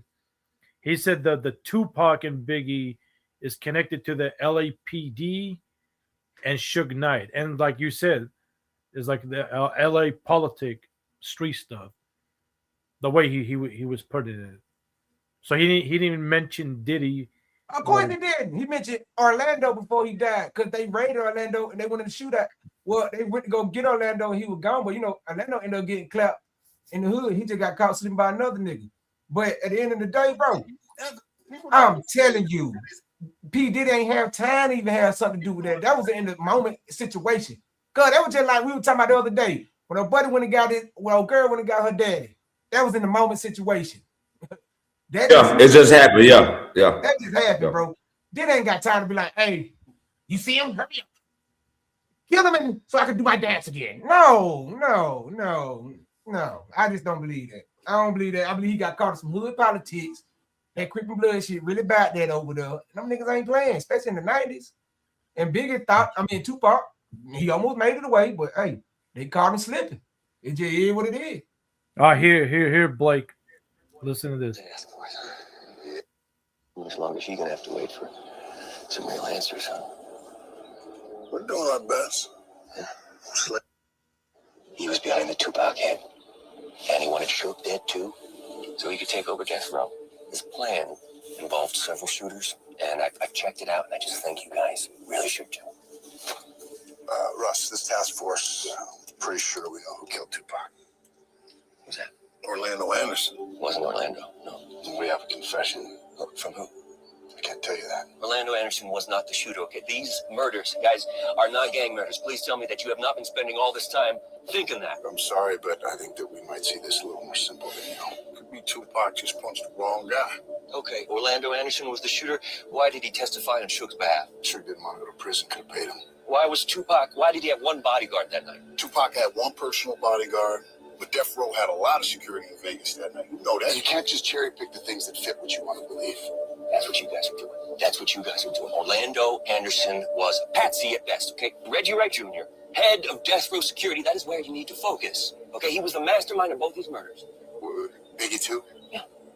So you don't believe in both the murders? That's why they were so similar.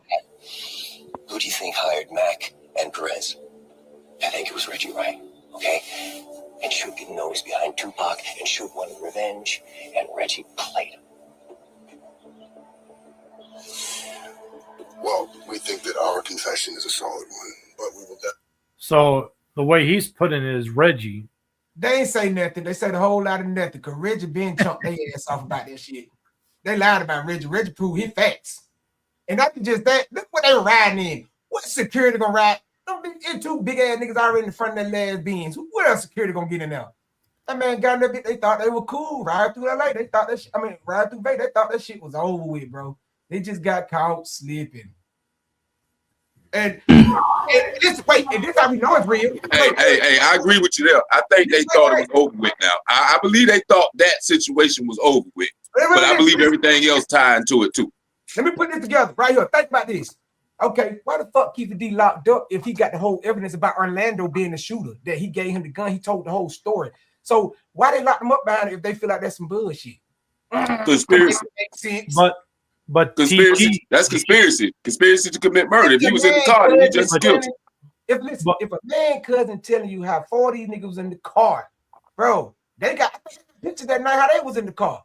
If 4 of them niggas was in the car already, bro. But TG, Gene agrees with Russell Poole. People don't understand is that then they say, yo, Gene Deal changed the story.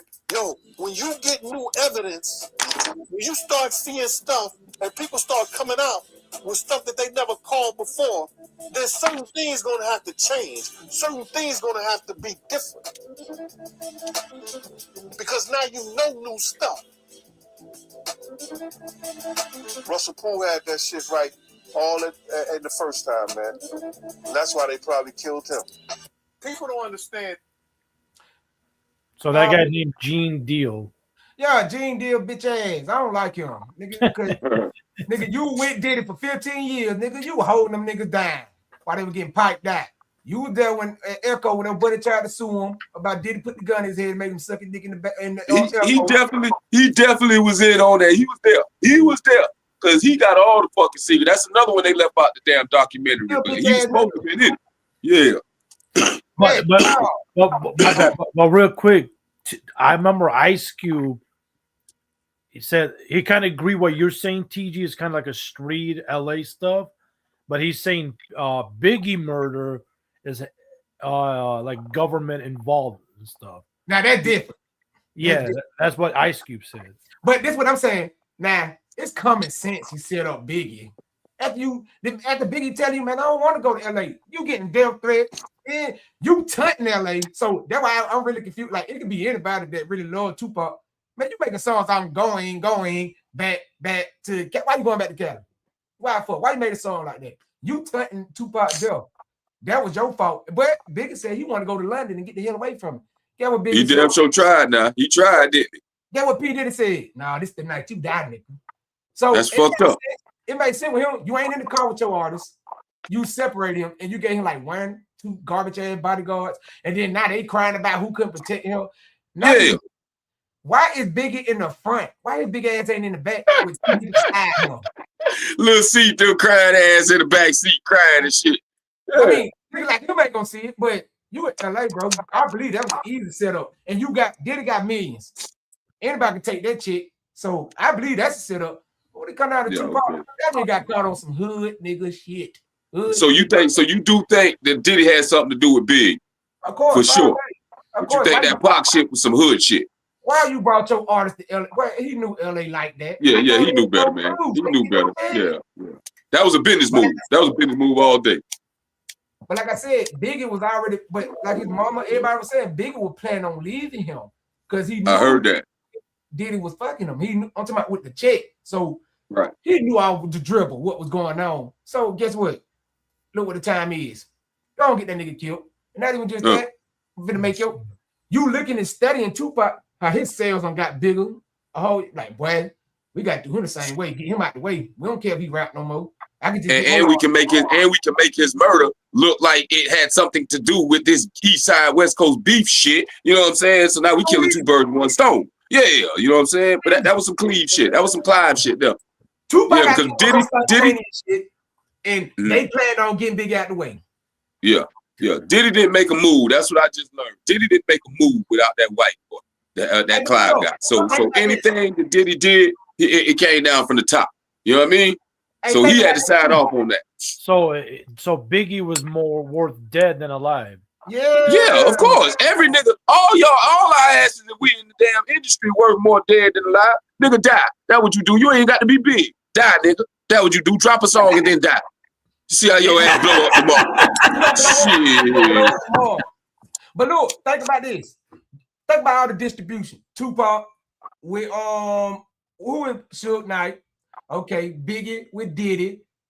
I don't care what nobody say. Jay Prince with Pimp C. It's all same celebrity.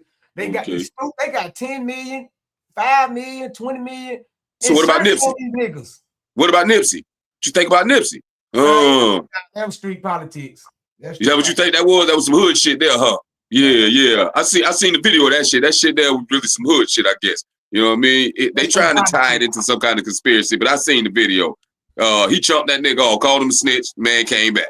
You know what I mean? It was. Ain't this strange though? Why did it with them? Why did it with Lauren London and Nipsey around that time? Y'all ain't see that shit? Yeah, I did see that, and that's some weird shit. Like, hey, did you know Lauren London, before Nipsey died, went and got a fucking went and started taking after death classes, like how to cope with death and shit. This was like weeks before this boy died. What made this stupid bitch go do that? And then you know she was at all the fucking white parties. She had all the puff white parties, homeboy. She was in on all this shit. Say she set Nipsey up. Yeah, because you know that Nipsey was tied into that bad boy shit. Yeah. That shit That's deep, crazy. man. That's crazy, man. That's crazy. So I got a question. I got a question. Let's shift gears. Okay, we in fourth gear. Okay, my car got 6 gears. Let's shift it to fifth. Blake, especially definitely I start with you on this one. After watching this, Blake, as you being an artist, you feel okay? I don't know everybody answers to this, but Blake, especially starting with you being an artist. Do you see how getting into this industry, some people can be wide-eyed, bushy-tailed, and get fucked as far as the ride nigga who did all this didn't get paid, the Danny the Kane didn't get paid. It seems like everybody who Diddy worked with didn't get paid. So what's your perspective as an artist dealing with somebody like this in the game? Like, where was it wrong? Where was it right? Where did they fuck up? Did they not read the contract? Or did they just want the fame and didn't read the legal side of how all this worked? Hey, me being an artist, I say you got to know your goddamn craft. And that means you got to know your music, you got to know your sound, and you got to know your business. You see what I'm saying? Because the music is only like 20% of the whole goddamn organization if you're trying to come up for real. You know what I'm saying? You make a goddamn song, then you push that bitch. It's the pushing that's gonna get you where you going. You can have a hot ass song and it never go anywhere if you just sit your ass on it. You get what I'm saying to you? So it actually take promotion, it take the business aspect of it. And I think all of them guys that get shitted, they didn't learn the business aspect of it. They just depended on somebody else's knowledge of it. They didn't take the time out for themselves to learn for their goddamn self. You know what I mean? It took me a lot of years to get it right. I just got it right, bro. I'm 45 years old, guy. You know what I'm saying? I'm passing the torch on to my son. We just dropped the album, man, 17 songs long. I did it with my second born. This bitch going diamond. I'm telling you, it was hard. You know what I mean? You done heard a couple songs off of it. But anyhow, you know what I mean? I had to damn understand, man, you know, for myself. I had to teach myself. I had a lot of trials and error, you know what I'm saying? A lot of balls and getting back up. I had to battle myself to literally stay in the game because a lot of times we defeat ourselves in and out of jail and making fucked up choices, life choices, you know what I'm saying? So life happens, a lot to slow you down. But for those ones that go in that game and ain't got that type of experience that I'm talking about, yeah, they can easily get blinded by the lights, you know what I'm saying? Get stuck like a deer in the fucking headlights, you know what I mean? All the goddamn glitter and glamour and damn. They don't think about that side of it anymore. You know what I mean? They just want to have fun now. You know, I'm famous. You know what I mean? Yeah. I got the followers. Yeah. I got the followers. I got this. I'm in the limelight. I'm in the club. I'm popping bottles. Yeah. But you ain't knowing this ain't equating to nothing. That's right. That you're trying to do. Okay. And then 5 years done passed in the glitter and the glamour and all the touring and shit, and you still ain't acquired shit. You ain't got shit. Now time done came back and bitch in your ass because you can't drop a hot song. You owe the damn studios for all this touring. You see what I'm saying? You owe the studios for the damn videos, for the fucking damn studio sessions. You know what I'm saying? So if you ain't doing this shit in-house, you know what I mean? Luckily, I got that benefit. I can do that in-house. But if you ain't doing that shit in-house, you paying for studio time and thinking that's what it takes, then, I mean, it's a lose-lose situation. You know what I mean? You got to know the business and you got to literally be pushing your own shit, especially in this day and era. It's a lot easier now to do it than then. Then you had to go through moguls and be signed and all that bullshit because social media we wasn't streaming like that. You know what I'm saying? So we had to deal with fucking white parties and puffy ass niggas. But I always tell niggas, and this is my joke, and I'm a lamb of plain. This is my joke, man. I ended up doing 13 years, right? That's what stopped me from actually blowing up, man. I was touring in all different states and doing all kind of good shit, you know what I mean, in my little teen years, you know. But I ended up getting incarcerated. I ended up doing 13 years periodically off and on, you know what I mean? And I look at it, I ended up doing that time anyway. You know what I'm saying? Because if I would have ever blew up around that time, I would have been at a white party. Think about it, y'all. Come on, how many of us wouldn't have been at the fucking white party? Okay, this is the difference, though, between me and everybody else at the white party. When the niggas would have pulled out that goddamn baby oil and shit, cuz, like I said, I'd have ended up in the chain gang any goddamn way, because I'd have massacred everybody in that motherfucker. I ain't give a fuck what your status is, what I'm telling you. So I'd have ended up doing the 13 anyway. So sometimes God just save you for a time such as that. He knew if he would have sent me then, I'd ended up in prison anyway. So it's just like, fuck it. Let him learn some shit the hard way. And since he's going to do it anyway, and that's how I look at it, man. And he saved me for now, you know, it'd have been the same difference. Y'all think about it. I had life for multiple bodies. Hey, them niggas slipping and sliding all around. Can you imagine the nigga come out the room with the baby oil and shit like, yeah, y'all ready to party for real now? Yeah, man. Your first expression is like, your whole head go, wong. You just fucking just stepped into a goddamn time zone, cuz I'm trying to break every door to get out this motherfucker. He done took my cell phone and shit. Fuck. Puppy the devil. Like nigga, what up? Hey, like what are we talking about? What are we doing here? Same question to you, cuz as we see, Blake just said something that caught my attention that I want to say.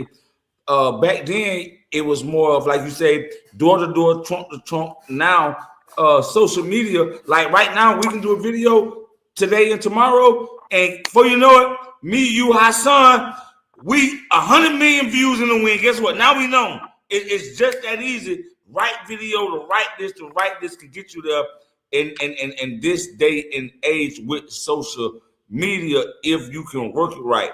So, Cub, from what you saw from the Diddy documentary, especially because he had Danny the Kane, he had the band, he had so many others, but all of them said the same thing. We got the lights, we got the camera, we got the action. Chopper said all the time, we never got the money. We got the popularity. We got in front of everybody. We was the #1 show on MTV for 2 years in a row, but we never got the money. What we have learned, Diddy had the money the whole time. So if you was in the industry, how would you take it or deal with it at this point that you don't want to rap? You don't want to know about it. What would you go with it? As Blake know, he knows the knowledge of the game now. Hey, I rap. Hey, I need 90% this. I need my royalties. I need so and so and so versus fuck the TV. TV gonna get me so far. I need my whole catalog. I need my whole this, my whole that. I need all this. When Diddy was pimping everybody, and they lacked all that knowledge. Yep. I just want to say this. They had the street smart, but they ain't had the book knowledge, because it's simple as this. He had all the, it's pimping. It's the master artist of the best pimping I ever seen. Yeah. I make you look good, I make you feel good. But behind the scenes, with no contract with this paper, I'm telling you, I'm telling you finna get this. But with the contract with the paper, I'm transferring all to me. So, and guess what? And they knew that, and you ain't do nothing about it. If I thought, I would have smacked his ass. I would just went to jail for killing Diddy. I would have smacked him. But what I'm saying though, at the end of the day is, hey, you got to get that business side. You got to learn to set your name as a corporation or LLC. It's simple as that now. And you got to learn. And the trick is just get investors in your own distribution. The labels supposed to be the one to distribute your music out to everybody. So you thinking that why I be laughing at people. They be thinking like, say Gorilla with Yo Gotti when he gave her 500,000 or something like that. Yeah, he made 500,000, but he'll open up an LLC in her name. He owned everything. Her YouTube, he owned all that, so he can't pay all that back. But the whole story is who owned the name. That's all it's about. You gotta own your patents. You gotta trademark your name. You gotta own your publishing, and you gotta own your mastery. That's 4 different lanes. You gotta, aka have a real lawyer on your side. But it's hard to have a real lawyer on your side if all of them up there, they all playing the same game. Look at it. All of them had the same lawyers, all of them had the same deals, all of them people over and over and over and over and over. It's just the mastery how to fuck niggas. So if you don't know how to go promote yourself like Dolph, yeah, you're gonna get fucked regardless. It's still to this day, you're gonna get fucked no matter what. Because they can say anything when they come up to contracts, anything, they making them. You ain't reading the clause and the clause of that shit. You ain't even attempted to even probably get a lawyer. You just have a nigga just really listen to you. You just get out the hood. And so you don't realize 500,000, that can go through so fast because you got to keep yourself up. Then it's a lot going to it. So all they doing is taking a loan or taking a loan or something out against your name. AKA, if you gorilla, they ain't taking out on your real name. They taking that $1 million on the corporation name Glow, and they feeding it, get loans. If you don't catch it in time, you're gonna be in debt. That's all rappers. They all do the same thing with you. If you don't understand distribution or you ain't got your own money to invest in yourself, you're gonna get fucked anyway, because that's just the game. I got to get me a little razzle dazzle because I put you on a platform that's already been built. It's easy. That's very easy. So I just tell people, play pussy, just don't get fucked. Because I'm telling you, I don't care if it's 2025 right now. They still doing it behind the scenes no matter what. Anybody say. They still going to take your money because it's an investment. I'm investing for you to have common sense and gain the knowledge to get your contract and your money back. If you don't, you forever look at QC and them. How not even just that, everybody know right now, executive, AP, all that management, they make the money now. Artists don't really make money unless they really about that, selling dope, flipping, already had it, but artists ain't making no money. Everybody, the game is to pimp you, to sell you, pimp you, until you catch on with knowledge. That's all I want to say. Good, you keep jumping out loud.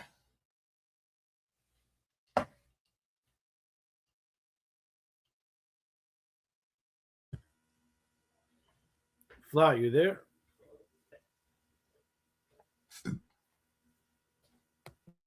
What happened? Hold up, man. Fly, if you're talking, you mute it. Oh, go ahead, Hustle. Say what now?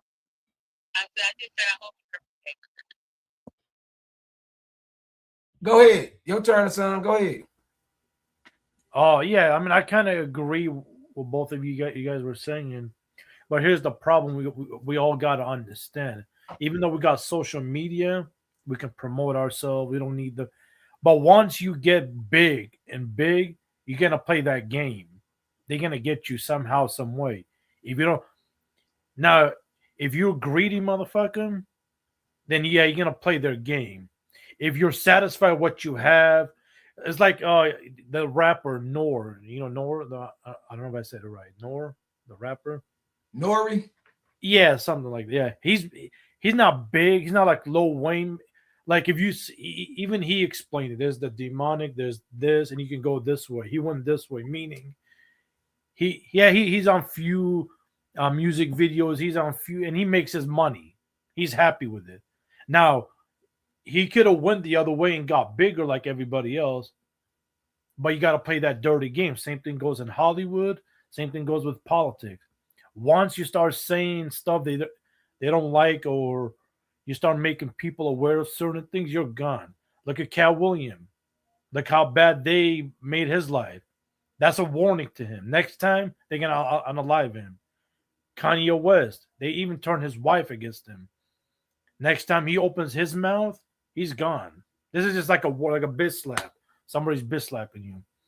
So the idea, even though we got social media, it is good, and we can go live and talk about what. But once you get big, that's when they're coming for you. Hey, we got this for you. And if you don't go along, then they're going to screw you over. So either way, we're still going to get screwed over. The white card, he's and everything. Hey, look. I also heard this though. You right on the money though, but at the same time, I heard they do it like this. Well, AR is saying this, they do it like this too. They get you when you're young, they drug you up, put you video you. Guess what? Hey, I got this. You don't sign this contract. No, true. No, you're right. The younger you are, the better. But even if you're old, they still gonna get you. You're old. Here's $1 million. Here's 500. Like, oh shit, I'm never gonna see this money again. So whatever, if you sign up, whatever you see, you hear, shut the fuck up. It's like you join a gang. You can't just join a gang. Hey, I just want to look cool and be at the parties. No, you already seen stuff. You heard stuff. You done stuff. You've seen others do stuff. You're fucked. There's no way out now. Either you can't leave. No way. You can't leave. Even if a guy puts in 20 years, because I've seen documentaries in some games, they allow him to leave because he got a family. He put in 20 years, but doesn't mean the government and your rivals are done with you.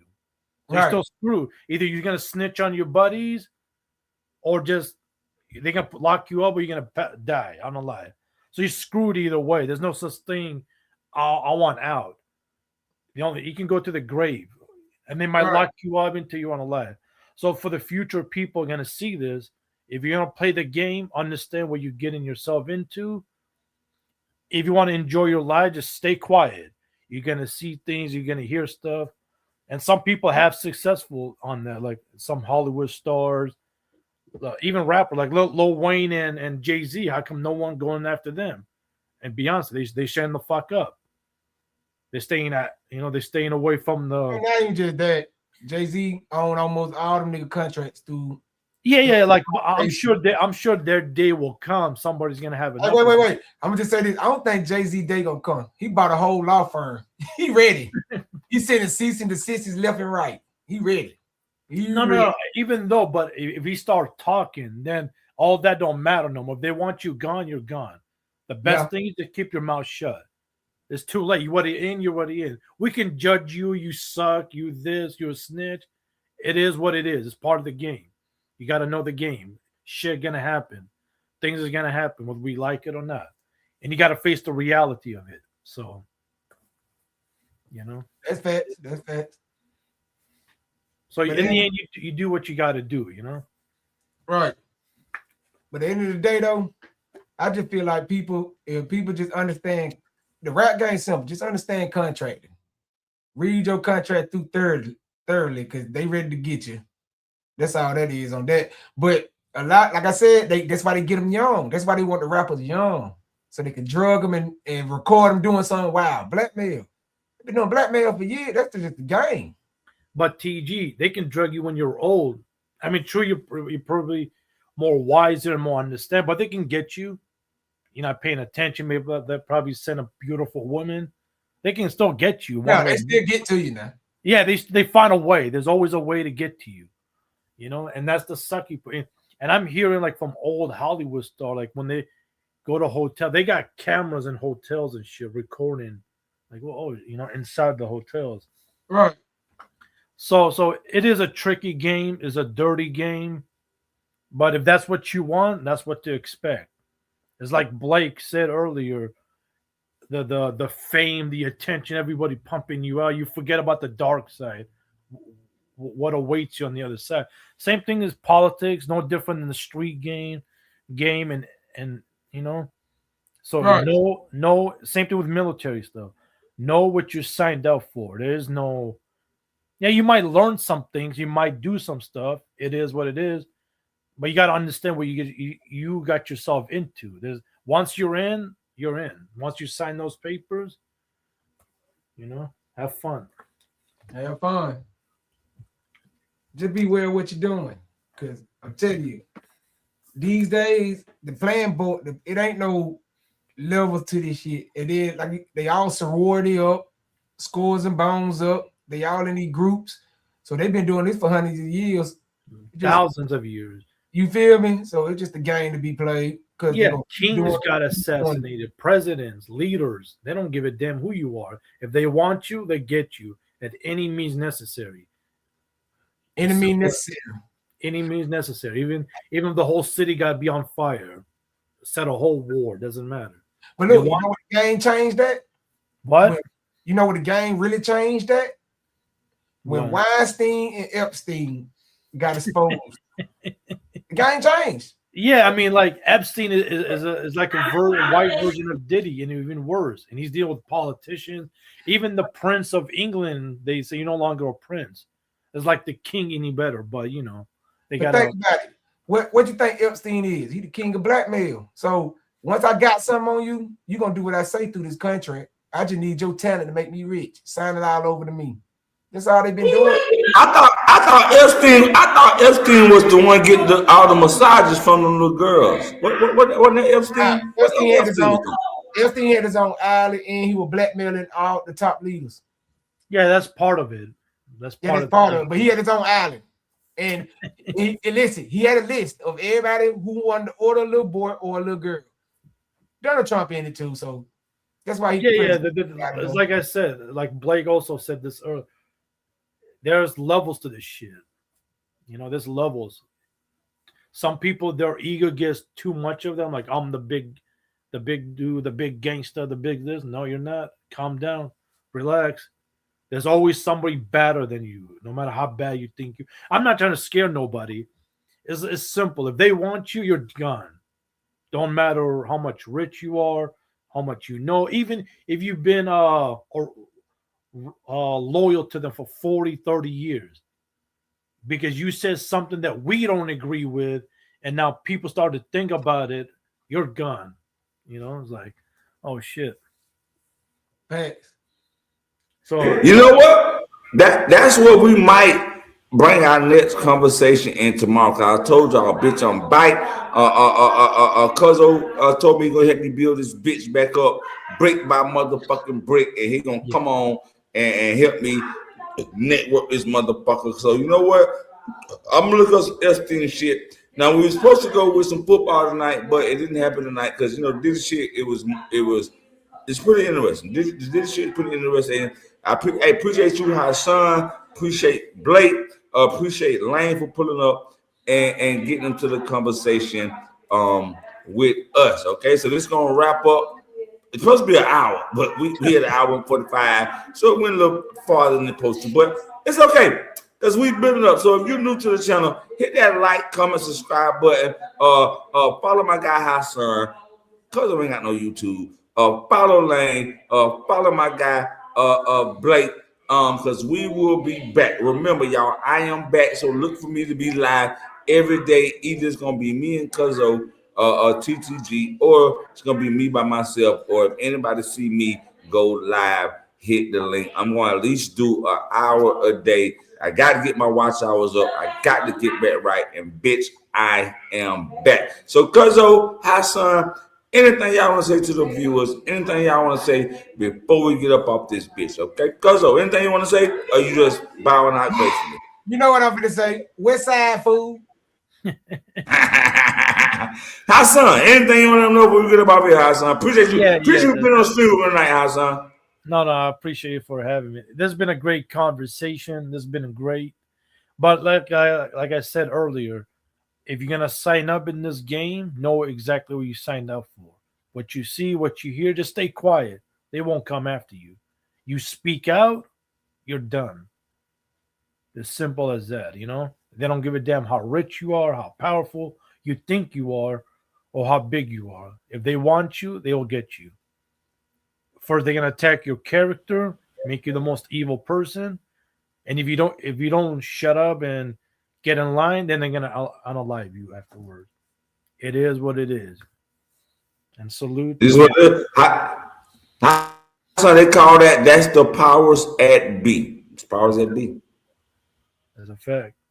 That's so you can't be. Just like I think what Diddy, I think his downfall was going at the people with Ciroc. Come on, bro. These people way bigger than you, bro. Come on, bro. They put you in position to get 100 million or 500 billion, bro. Come on, bro. These people way bigger than you, bro. Come on. There's certain people you can't. Like right now, if I was to hit the lottery for this, the lottery at 1 point something billion dollars right now. If I was to hit the lottery tomorrow, bro, it's gonna be people who can hold something over my head who are mean to, hey, you need to do this. Donate here. Donate. If I don't, hey, you only got a little 500 million. We got 10 billion, bro. We can get your ass out. Yes, we got this, bro. So when you come across that type of money, it's gonna be people who know you got that type of money, and like you say, either submit or like you say, bro, we either gonna kill you, something's gonna happen to you, or you're gonna disappear. You can't put your brand against my brand. Go ahead. Fly, look, good thing you brought that up. Look what happened to Kanye West. I'm a billionaire. He started talking, his ego got big, boom, shut him down like that. All the sponsors. Yep. Now they're gonna let him live. If he does that again, that's what's coming next. They're gonna unalive him. That was a warning to him. You better watch it. Cal Williams, he's spoken out. Look what they did to him. They took his kid. They made him look crazy. They put him in jail. Now that was a warning to him. Next time they're gonna unalive you. So they're doing it in front of our eyes. Like, I don't know why people act so pretty. It's happening in front of us, but So it's always, hey, Hassan, it's always gonna be a power structure when it comes to that money. No matter how much money you get, it's still gonna be the upper echelon, the people who do. It's always gonna be a chain. Give a fuck how much money you get. Like you say with Kanye, billions. Oh, okay. How quick that billions went to million? Now you bankrupt. Now you looking crazy out here. It's always gonna be the power structure to that money, bro. I don't care what it is. Unless you have the heart of Pablo Escobar. You know what they say about Pablo Escobar? You know how we think he's actually big? He's not that big, actually. Somebody talked about this. But he had the balls to go to the big and blow their heads off if you cross me. So the big boss, they understood that, like, okay, he actually will do it. That's why they kind of stepped away from Pablo until they got him at the end. They still got him, but they knew not to screw with him for a while. Because unless you're built like that, if you're not built like that, then keep your mouth. Like, look at Lil Wayne, he's staying quiet. Look, other actors, Brad Pitt, Tom Cruise, they're staying quiet. If you they want that money, and you know what I think, Hassan? A lot of that is, I think a lot of secrets are in the closet for them to get there, for them to get them big movie roles, for them to get this. They know a lot. Like, you want to play with me? You want to play with me? Play with you? I got some stuff. No. I'm not saying you. I'm saying with the Brad Pitts and the Denzel Washingtons and the. I think a lot of that behind the scenes, like, okay, you're gonna do this, you're gonna shut up, because if you don't, remember, I got a video of you doing whoop whoop whoop whoop whoop whoop. You know what I'm saying? It's like, all right, so now you got to. No, look at it like this. Like I was saying earlier, this is like the options. Like I seen, you kiss a guy, all right? You put on a dress, you do demonic shit. You got to do something crazy out of this world, You got to choose which route you want to take. That's what I was saying earlier. Putting the dress probably the least worst out of everything else. Okay, I don't want to do none of demonic stuff. I don't want to, do this. But you see, that's why a lot of people choose the dress. That's why Monta Lawrence put a dress. That's why Robert Williams put a dress. So everything has a meaning. You just got to. They're saying Jackie Chan kissed a dude in his old video. That's why he's a megastar. Tyler Perry he started with the dress. Will Smith. Now look at him. There's a Will Smith scene of him with a dude on bed naked. Yep. To get in. So you got to do something if you want to be the megastar. You got to do and wear something, And if you don't, then you're gonna stay small roles and get paid, and keep your mouth shut. The best example like Dave Chappelle, like he's famous, he got money, but he's not that famous, not worldwide known. You see, he still get parts in movies here and there. Same thing with Cat Williams. He gets his parts in small movies and roles.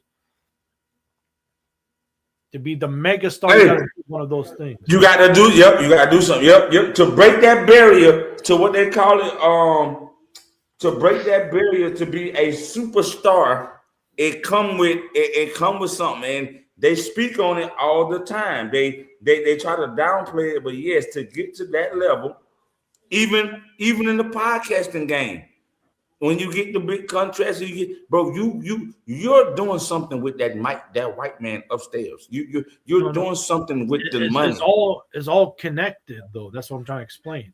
Don't matter if you're a podcast, you're whatever the hell you're doing, is all connected, even in politics. You see what I'm saying? No matter which route you want, even in sports. That's a good one, Hassan. That's a good one. Even sports. All and the way all this shit coming out about the sports betting, the players sitting out. But you right, Hassan. All that shit, all of this tie into one when you want to get there. So even with some podcaster, even with certain people who think they want this life, like me, I do because I like it. I do, but do I really want to be in the people who getting the millions of views? No, it comes with something. The club shays, bro. Behind the scenes, it's more going on than what we think. Man, I like my life right now. Add me another 100. Add me and my baby another 100, 200,000. We good. We don't need 30 million a year. We don't need $185 million a year. We don't need all that. We pretty good. I mean, we're pretty good now. Okay, but give us an extra 100,000. We'll be okay. Okay. Now I don't need, yeah. Well, you know what? Well, we like your country and stay fly. Whatever we talk about, we want to offer you $500 million to. Wait a minute, what that come with? Because now I'm under y'all control. I like it when I can walk up here when I want. I can have Hassan, I can have Blake, I can have Cuzzo, and I can just talk for a little bit and nothing never changed. But boy, when you start getting too big, you right, Hassan, that shit come with shit now. No matter what you think. Basketball, baseball, football, on TV shows, comedy, all that come with something, Hassan. So I agree with you on that, my boy. I agree with you 100%. It comes with something. It comes with something. Chappelle, Cat are both. No, they are world. No, but they're not like Brad Pitt known or Denzel known or like Denzel. Yep. There's a different level of known. World. Oh, that man from Taken. What's that man from what's my boy name, baby? Liam Nelson. That's my boy. I like him. Liam Nelson. Who? Hold up. Let me get the name right. What is called, baby? Liam Nelson. Liam Nelson. Liam Nelson. Yeah, he's a good Liam Nelson. Yes.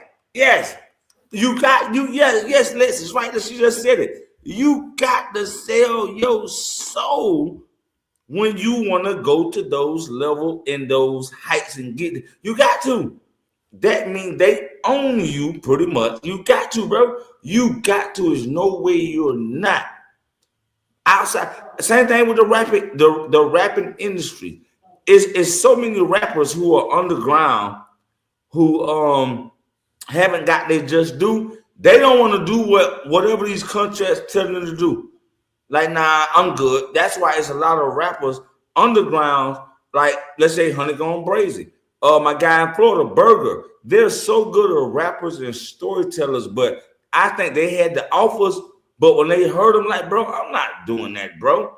I'm not fucking with that, bro. I just stay right here and do ABC, fuck DEF, and all the rest of it. I'm just do these three right here and stay where I'm at. Because it do come with that. I agree. It come with that. Yeah. So like, my bad. Go ahead. No. Go. I just said when I hit the lottery tomorrow, when I hit the lottery for these $576 million, hey, I don't want to see. Hey, this could sound contradicting, Hassan. Right now, I like the spotlight. I like being on live. I like going to somebody else. I love it all right now. You know what? Because I ain't got $500 million. But if I hit for $500 million, I'm cutting everything. I don't want to be on YouTube. I don't want to be on Facebook. I don't want to be on. So just know, Hassan, after Wednesday, if you don't see me on Instagram no more or YouTube, my nigga fly don't hit the mother. Yeah, I don't want to be on shit. I don't want to be on nothing. So it.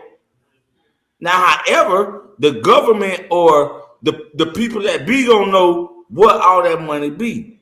You think they ain't finna come at me and baby?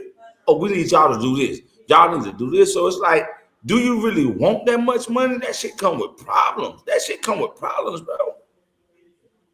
Any type of money like that, that shit come with problems, bro. Once you start getting over 100 million, 200 million, 300 million, now we just luckily got 5-6 lucky numbers and we just hit for 500 million. Hassan, you think these people ain't finna try to, you know what I'm saying?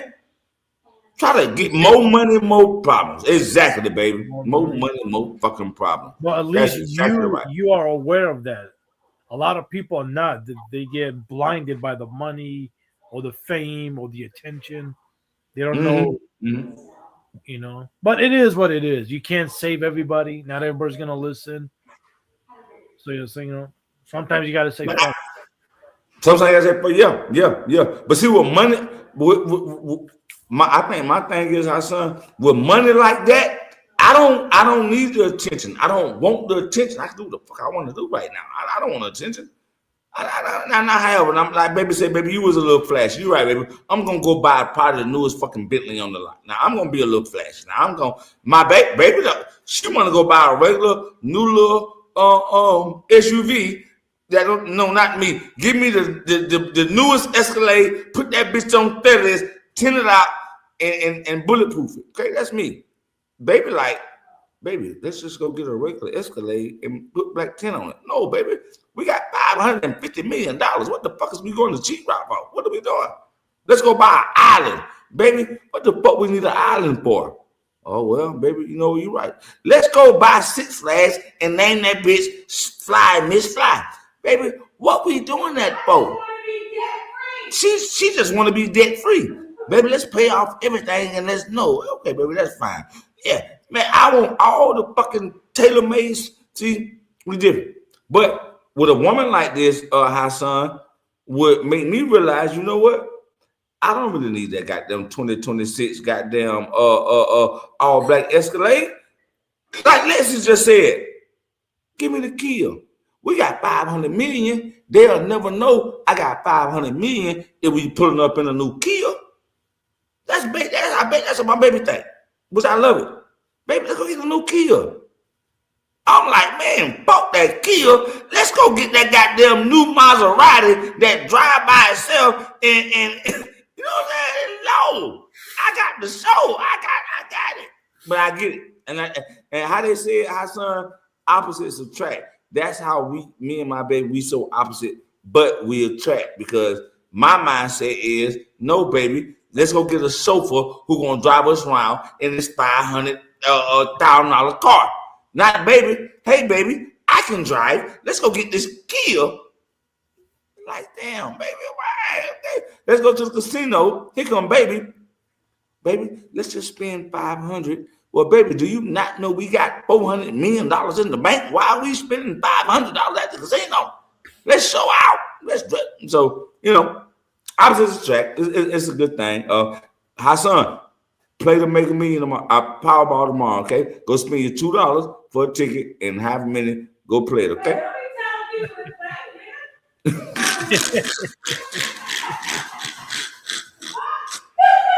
Because Hassan a good man, he a good spirit. If Hassan hit, he gonna send us $2 million because he still got $589 more million left. He'll send us $2 million. Okay? Well, so I mean, no, I said if I win, I did promise a lot of YouTubers I'm gonna share my not everything, but I'm gonna take like 20 million and share it with a lot of people. Yeah, that's what I was telling about. Hassan, that's a lot of money, bro. 576 million. Well, that's a lot of money. So like I say, 20 million given to you, you're not even gonna miss that. That's a lot of fucking money, bro. Because I already have 3 countries in my mind. I'm gonna buy houses, and it's not even millions. That's what's crazy. I can spend $500,000 and give me 3 houses, 2 business, and 2 good cars. Not even in America. It looks nice as hell. That look nice, bro. That look real nice. That's why I said Yeah. I'm going for the gusto. My bet. Hey, how's No, don't get me wrong. It's gonna be good as hell, but it's not gonna be as expensive as over here, though. It's gonna be a little bit Where cheaper. you at? Where you at, Hassan? Well, right now I'm in the States right now, but I said if I won the $700 million, I'm gonna take it over there and build my stuff. But why would you not? That's what I'm saying, and that's why I say, "Oh man, my baby different." At which, at the end of the day, of course, No, over here, all I'm gonna do is just give me a nice studio and a nice car. But my real house and business is gonna be over there. That's how they said. I just talk shit, but how they said, "Happy wife, happy life." If I was, you know what, baby, let's do what you want to do. Because when it's my turn, we finna do it. So if it was to happen, okay, which we know it's a 1 out of 589 million chance. But if it was to happen, yeah, okay, baby, you want to do this? You got 1 week. You better catch up. Because boy, when that shit hit, I'm going crazy. Okay? I ain't gonna say crazy. Actually, I am. 576 million, Hassan. I'm going crazy, bro. I'm not even gonna lie to you. I'm going crazy. Because I do have at least 100 people from YouTube world. As if I win this big one day, those are the 100 I'm gonna summon like in panels and chat. You got 100? Hassan, you got 100? 100 people. Yeah, that's including people in the chat and panels and their own show. Damn. I probably got about 30. I probably got about 30, 40. I got about 30, 40. I'll give everybody about 500,000, 800,000. I look out for them. But boy, nah, I got people in my sector, people in the mixed part of the line, born rich sector. It is a lot. It is a lot of people I would look out for. No, everybody won't be the same amount, but I will look out for a lot of people. Yeah, but my idea though to help I'm not gonna give them money because money they can spend it, or so what I'm gonna do is either buy them a business and a car or get them a house and a car.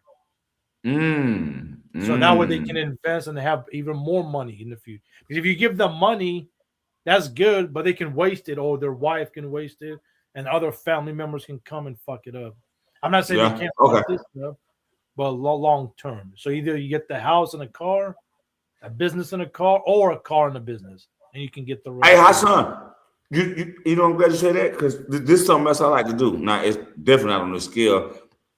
I see a lot of when I'm downtown South Austin, I see a lot of homeless people, and what I do is I say, if they outside or they cold, I say one thing, hey, what you want to eat or you want something to drink? So I be like, hey, come get something, and someone will be like, can I get a beer? Oh no, I don't condone the beer and the cigarettes, but I will get you something to eat or something to drink. Okay, it's cold out here, you ain't got nothing to eat, so I do that, when I can. Like the other day I did a white man. Hey, so I said, hey, my man, you want something to drink? He said, yeah, man, come on. See, he got in the store, he grabbed something to drink. I said, hey, man, get something to snack on. Like, it's cold. Shit, I was cold. I'm in the goddamn truck.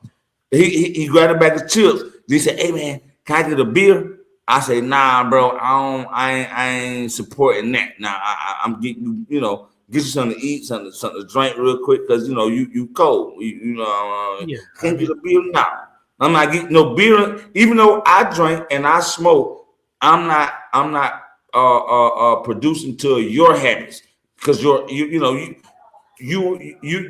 ain't capable of really doing that right now. So I just want to make sure you're straight, because I'm blessed. So if I see somebody sitting on the side of the store, hey, every time, damn near, I do this damn near every day of the week. If I see somebody outside the store, hey, what you want to drink? You want something to drink? You want something to eat? Come on, get you a hot dog, get you a bag of chips, get you something to drink. I'll pay for it, but I'm not paying for the cigarettes and the beer. I'm not supporting that. I'm not supporting that part.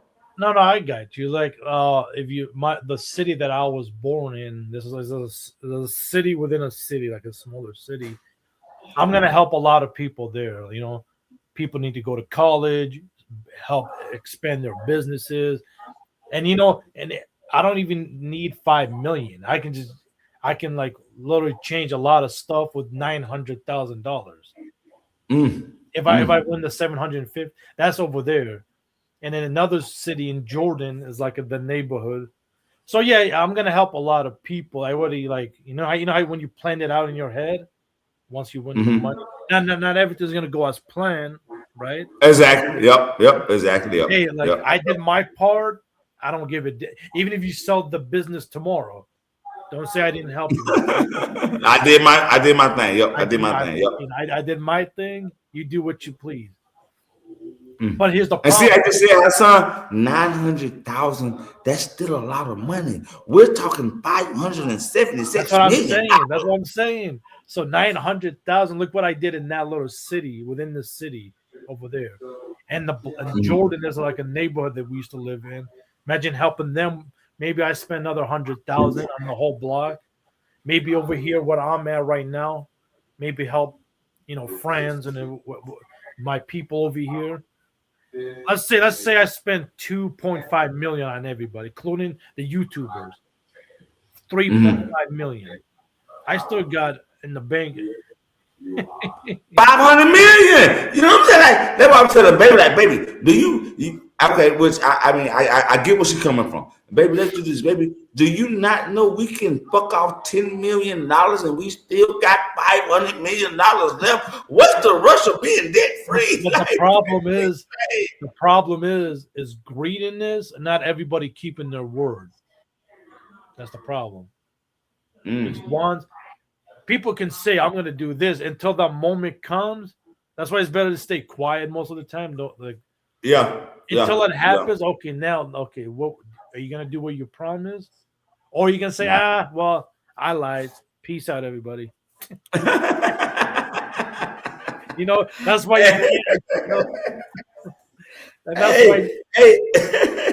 That's why I like baby approach is baby. If we was to hit it, we not gonna tell nobody, baby.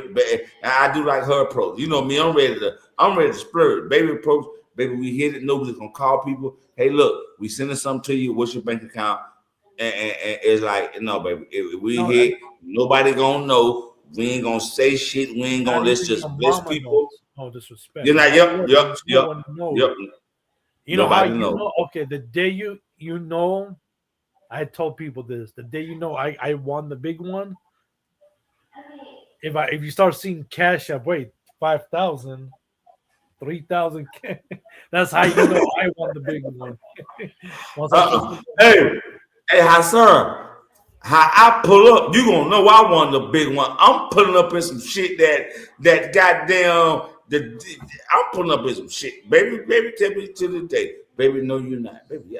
I'm getting something.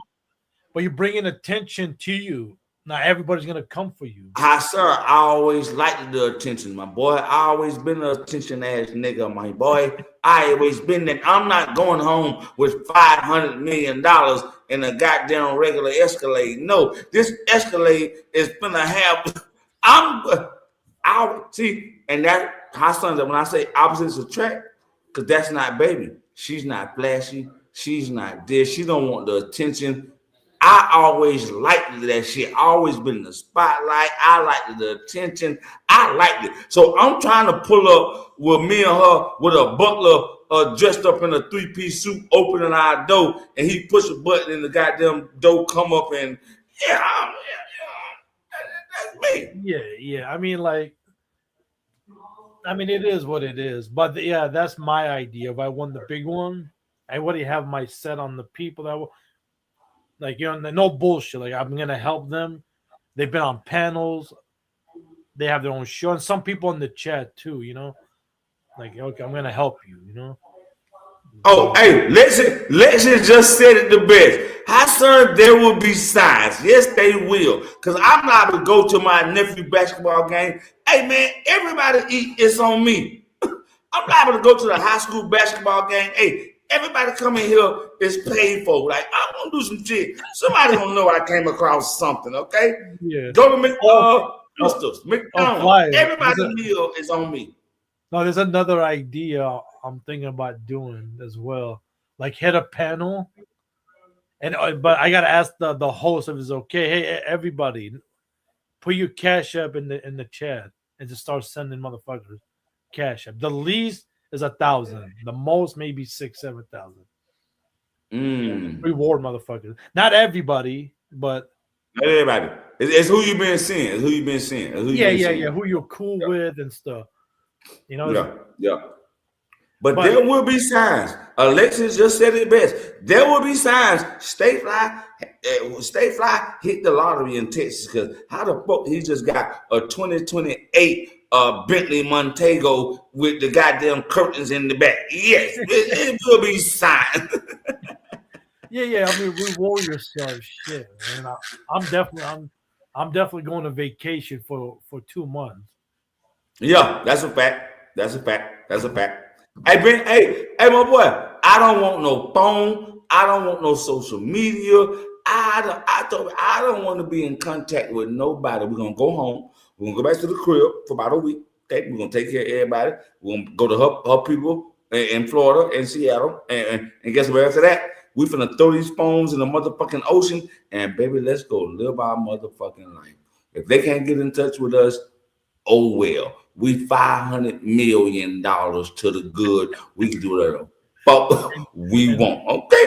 And Fly, you know what's crazy? When that day comes, you or I, whoever, that person's gonna become everybody's favorite.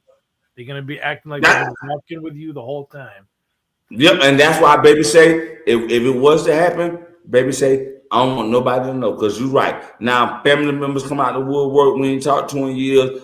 People you went to school with, this, that. Nope, we already got our disguise. We wearing a screen mask, or we wearing something, or we getting a lawyer. Hey, you go claim this for us. We don't want no lame. Say it's under 912 charity, or say it's under whatever. I don't want to be seen. That kind of money, son. I don't want to be seen, bro. I don't want to be seen. I don't want to pick it up. Okay. The lawyer might say, "Hey, well, I need $1 million to do this. You can have it. Oh, I need $3 million. You can have it. You go claim this. You do this. Put it into this fund. All right. Might take a day or two to hit. You got it. I don't want to be seen with that type of money, son. That's a lot of money, bro. I don't want to be seen with that type of money. I'm not gonna lie to you. I did promise myself, don't be petty on some people, but sometimes you gotta say, fuck it. Like, nah, those people, fuck them. You know, but it depends on who. It depends on who our son. Because I grew up with 8 homeboys. We all cool, but it's like okay, only about me and 3 of them really talk. So it's like okay, I won't give you what I give him. You still my dog though, but I might give my bro $5 million. I might only give you 500,000. I've been talking to bro. I'm not tripping or teachers. But here's the thing though. No, you're right on that, Fly. But don't the friends, the family, and whoever, just tell them, hey, promise me this. Whatever I give you, shut up about it. Yeah. Now that's gonna create conflict. Wait, why did he get more? And some people know their positions, so they're really not gonna speak about it. But your closer circle, your inner circle, right? The close friend, and that might start some beef. Why did he get more than me? You see what I'm saying with this? Hey, I got a question. Excuse my arrogance. I wouldn't give a fuck. Once they get what they get, bro, they're not about to talk to me for a long time anyway. So I don't give a damn what they say. Ain't nobody finna be in touch with me or my baby. We are out the country. We are fucking gone. Who gives a damn? Oh, damn. He gave you 500,000. He only gave me 200,000. He gave you 800.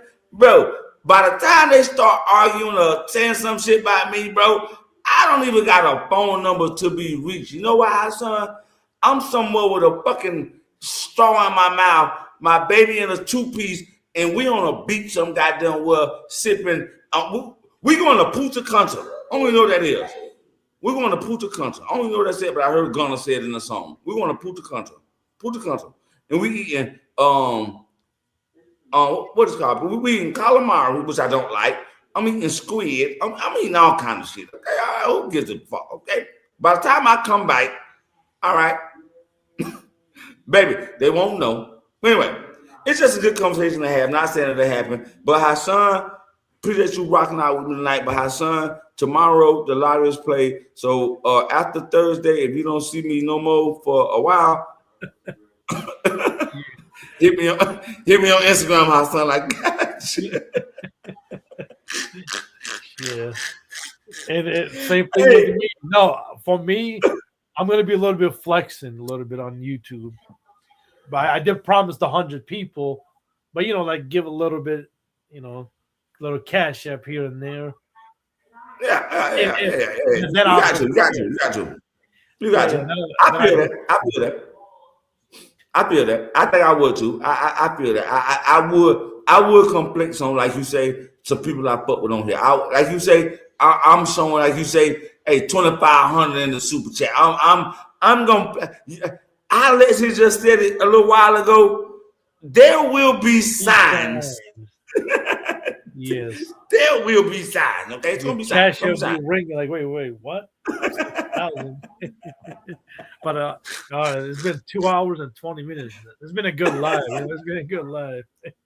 Yeah, it's way too long. I'm trying to wait to 9. My bedtime be 9. But it will be signs. But I like entertaining the conversation. Not saying it'll never happen, but boy, yes, there will be signs. Like I'm gonna be coming. But look, because you gotta think, hey, let's just say not on YouTube, these people crazy. We gotta think, I think my thing is, like I try to tell baby, like right now the payout is 572 million. Do you know how much money that is? It'll be hard to spend $5 million unless you just go crazy, you just buy shit to buy shit. But if you live just a regular lifestyle, like I say, get you a new car, a new house, maybe another car, pay off everything. That's not even $2 million. You still got so much money saved up. Like, yes, you can bless people with 20,000, 10,000, 5,000. Hey, you can't spend another million just blessing people. That's a lot of money, and you still got $540 million.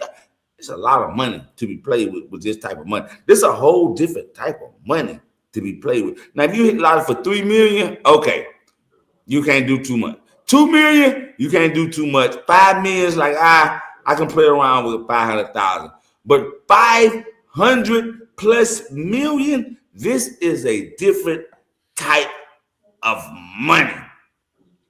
These people will find you. I've learned I had to change my name. Yeah, now they will. That kind of money, they're gonna find you. That's why I'm going in with. I don't even want to go in. It's a lawyer. You can hire whatever his name is. He'll claim the check for you. You put it in whatever name you want. He'll go claim it and put it in the account. If we hit Thursday, I don't want no type of state fly, Miss Right, Miss 912, Miss. I don't want shit associated with me picking up this goddamn money. Okay, so I feel like I'm gonna hit it, Hassan. I feel like I'm gonna hit it, Hassan. I feel like I'm gonna hit it, Hassan. In our language, we say inshallah. What is called? What is called? Inshallah, like in God's willing, inshallah. Okay. I feel like I'm gonna hit it, Hassan. I feel like even if I don't hit it, just give me the 5 numbers. That's $1 million. Let's do it. Now I got my food truck. It's gonna be painted so good. I want a food truck. Hassan, I want a food truck. I want me a goddamn food truck. That's my next thing. I want a goddamn food truck. Business. I don't give a fuck if that bitch flop. With $1 million, I probably only paid 30,000 for it. And if it works, it works. If it don't, it don't. But boy, look at here, boy. I want a goddamn food truck. That's my next adventure. I've been driving trucks for 10 years. Okay. I got one more run in me, which I'm finna do after New Year's. I got one more run in me. But I want a food truck. I want to sit behind and serve people food. That's my next venture, Hassan. I want a food truck. Yeah. I mean, that's not bad because that's smart business, A lot of people doing food trucks. Hey, it is what it is. Whatever you're into, and what you like. Huh? Yeah. But I don't feel in love with cooking. No, what it is. One, the lottery, it always falls in the wrong hands. Like, damn, that motherfucker got it. 2, I think is rigged. I don't know. It's like, I do too. I do too. That's why I say I like to entertain the thought of it, but would it really happen? Most likely not. The odds are not in your favor, but it's still a good topic. Like, you one out of 2 billion people trying this shit, bro. For the odds of your numbers happening is probably not going to happen, but it's still a good conversation. Okay, it's still I play $10 a day for 5 tickets. I'm going to play $20 tomorrow for another 10 tickets. Now I'm going to have 15 tickets out of what 5 million tickets. The chances of mine is damn near slim to none. But hey, that's the same way the people who win it, they think the same thing. Hey, I just went in and bought 1 ticket and I won. So is it possible? Yes. But is it really, really possible? Not really. It's like not really. Yeah. Never lose hope, you know. I got hope. I keep telling you, I think tomorrow I'm gonna win it. Last time, I was supposed to play, didn't play. Guess what? Somebody won that motherfucker down here. And matter of fact, the last time it was a big lottery. Somebody won it down here in Texas, and me and Cuzzo played around, and we didn't make it to the store. Somebody won it in Texas. I said, this time I'm gonna win it. I'm gonna win it. Like you say, how they say it, power is in the tongue. I'm gonna win that lottery tomorrow, and if I don't, I'm gonna at least get 5 out of the 6 numbers, and I'm gonna be a millionaire. Okay. Now I ain't going on no TV shows. Okay. I ain't going on no. I don't want to talk about it. Okay. Maybe they can get us a boat. Fuck a boat. We finna get a Lamborghini yacht. Hey. I already got my mind made up on certain shit. Like I'm finna hit it. No, when I hit it, I'm finna get a Lamborghini yacht. Okay. And then I'm gonna get a something else boat. Okay, Hassan, just know Hassan is going down. It's going down. They will find you, and I've learned had to change my yes. You got to Hassan. Hassan, appreciate you coming up on me. Hassan, I'm back. Hassan, every day I'm back. Okay, every day gonna be a different topic, different subject. Appreciate you put up on me, Hassan. Y'all go follow my guy. Hassan, I got Hassan be fucking on Instagram too, and I be clicking to see my buddy. Let me know fire motive. Let me know what's going down. Okay. Salute, everybody. Great show. Till next time. Peace out, everybody. Hey, see you tomorrow, Hassan. You put back up on me, my guy. Salute to you, my boy. Salute to Mrs. Lexus in the chat. We got baby in the chat. Whoever else in the chat, salute to y'all. But I am out. I will be back tomorrow. I told y'all I'm dropping these shits again. Back to motherfucking back. I'm motherfucking back for the takeover this shit. Okay. Now, if y'all don't see me after Thursday, just know I'm rich, bitch. And all right, baby. Say we rich, bitch.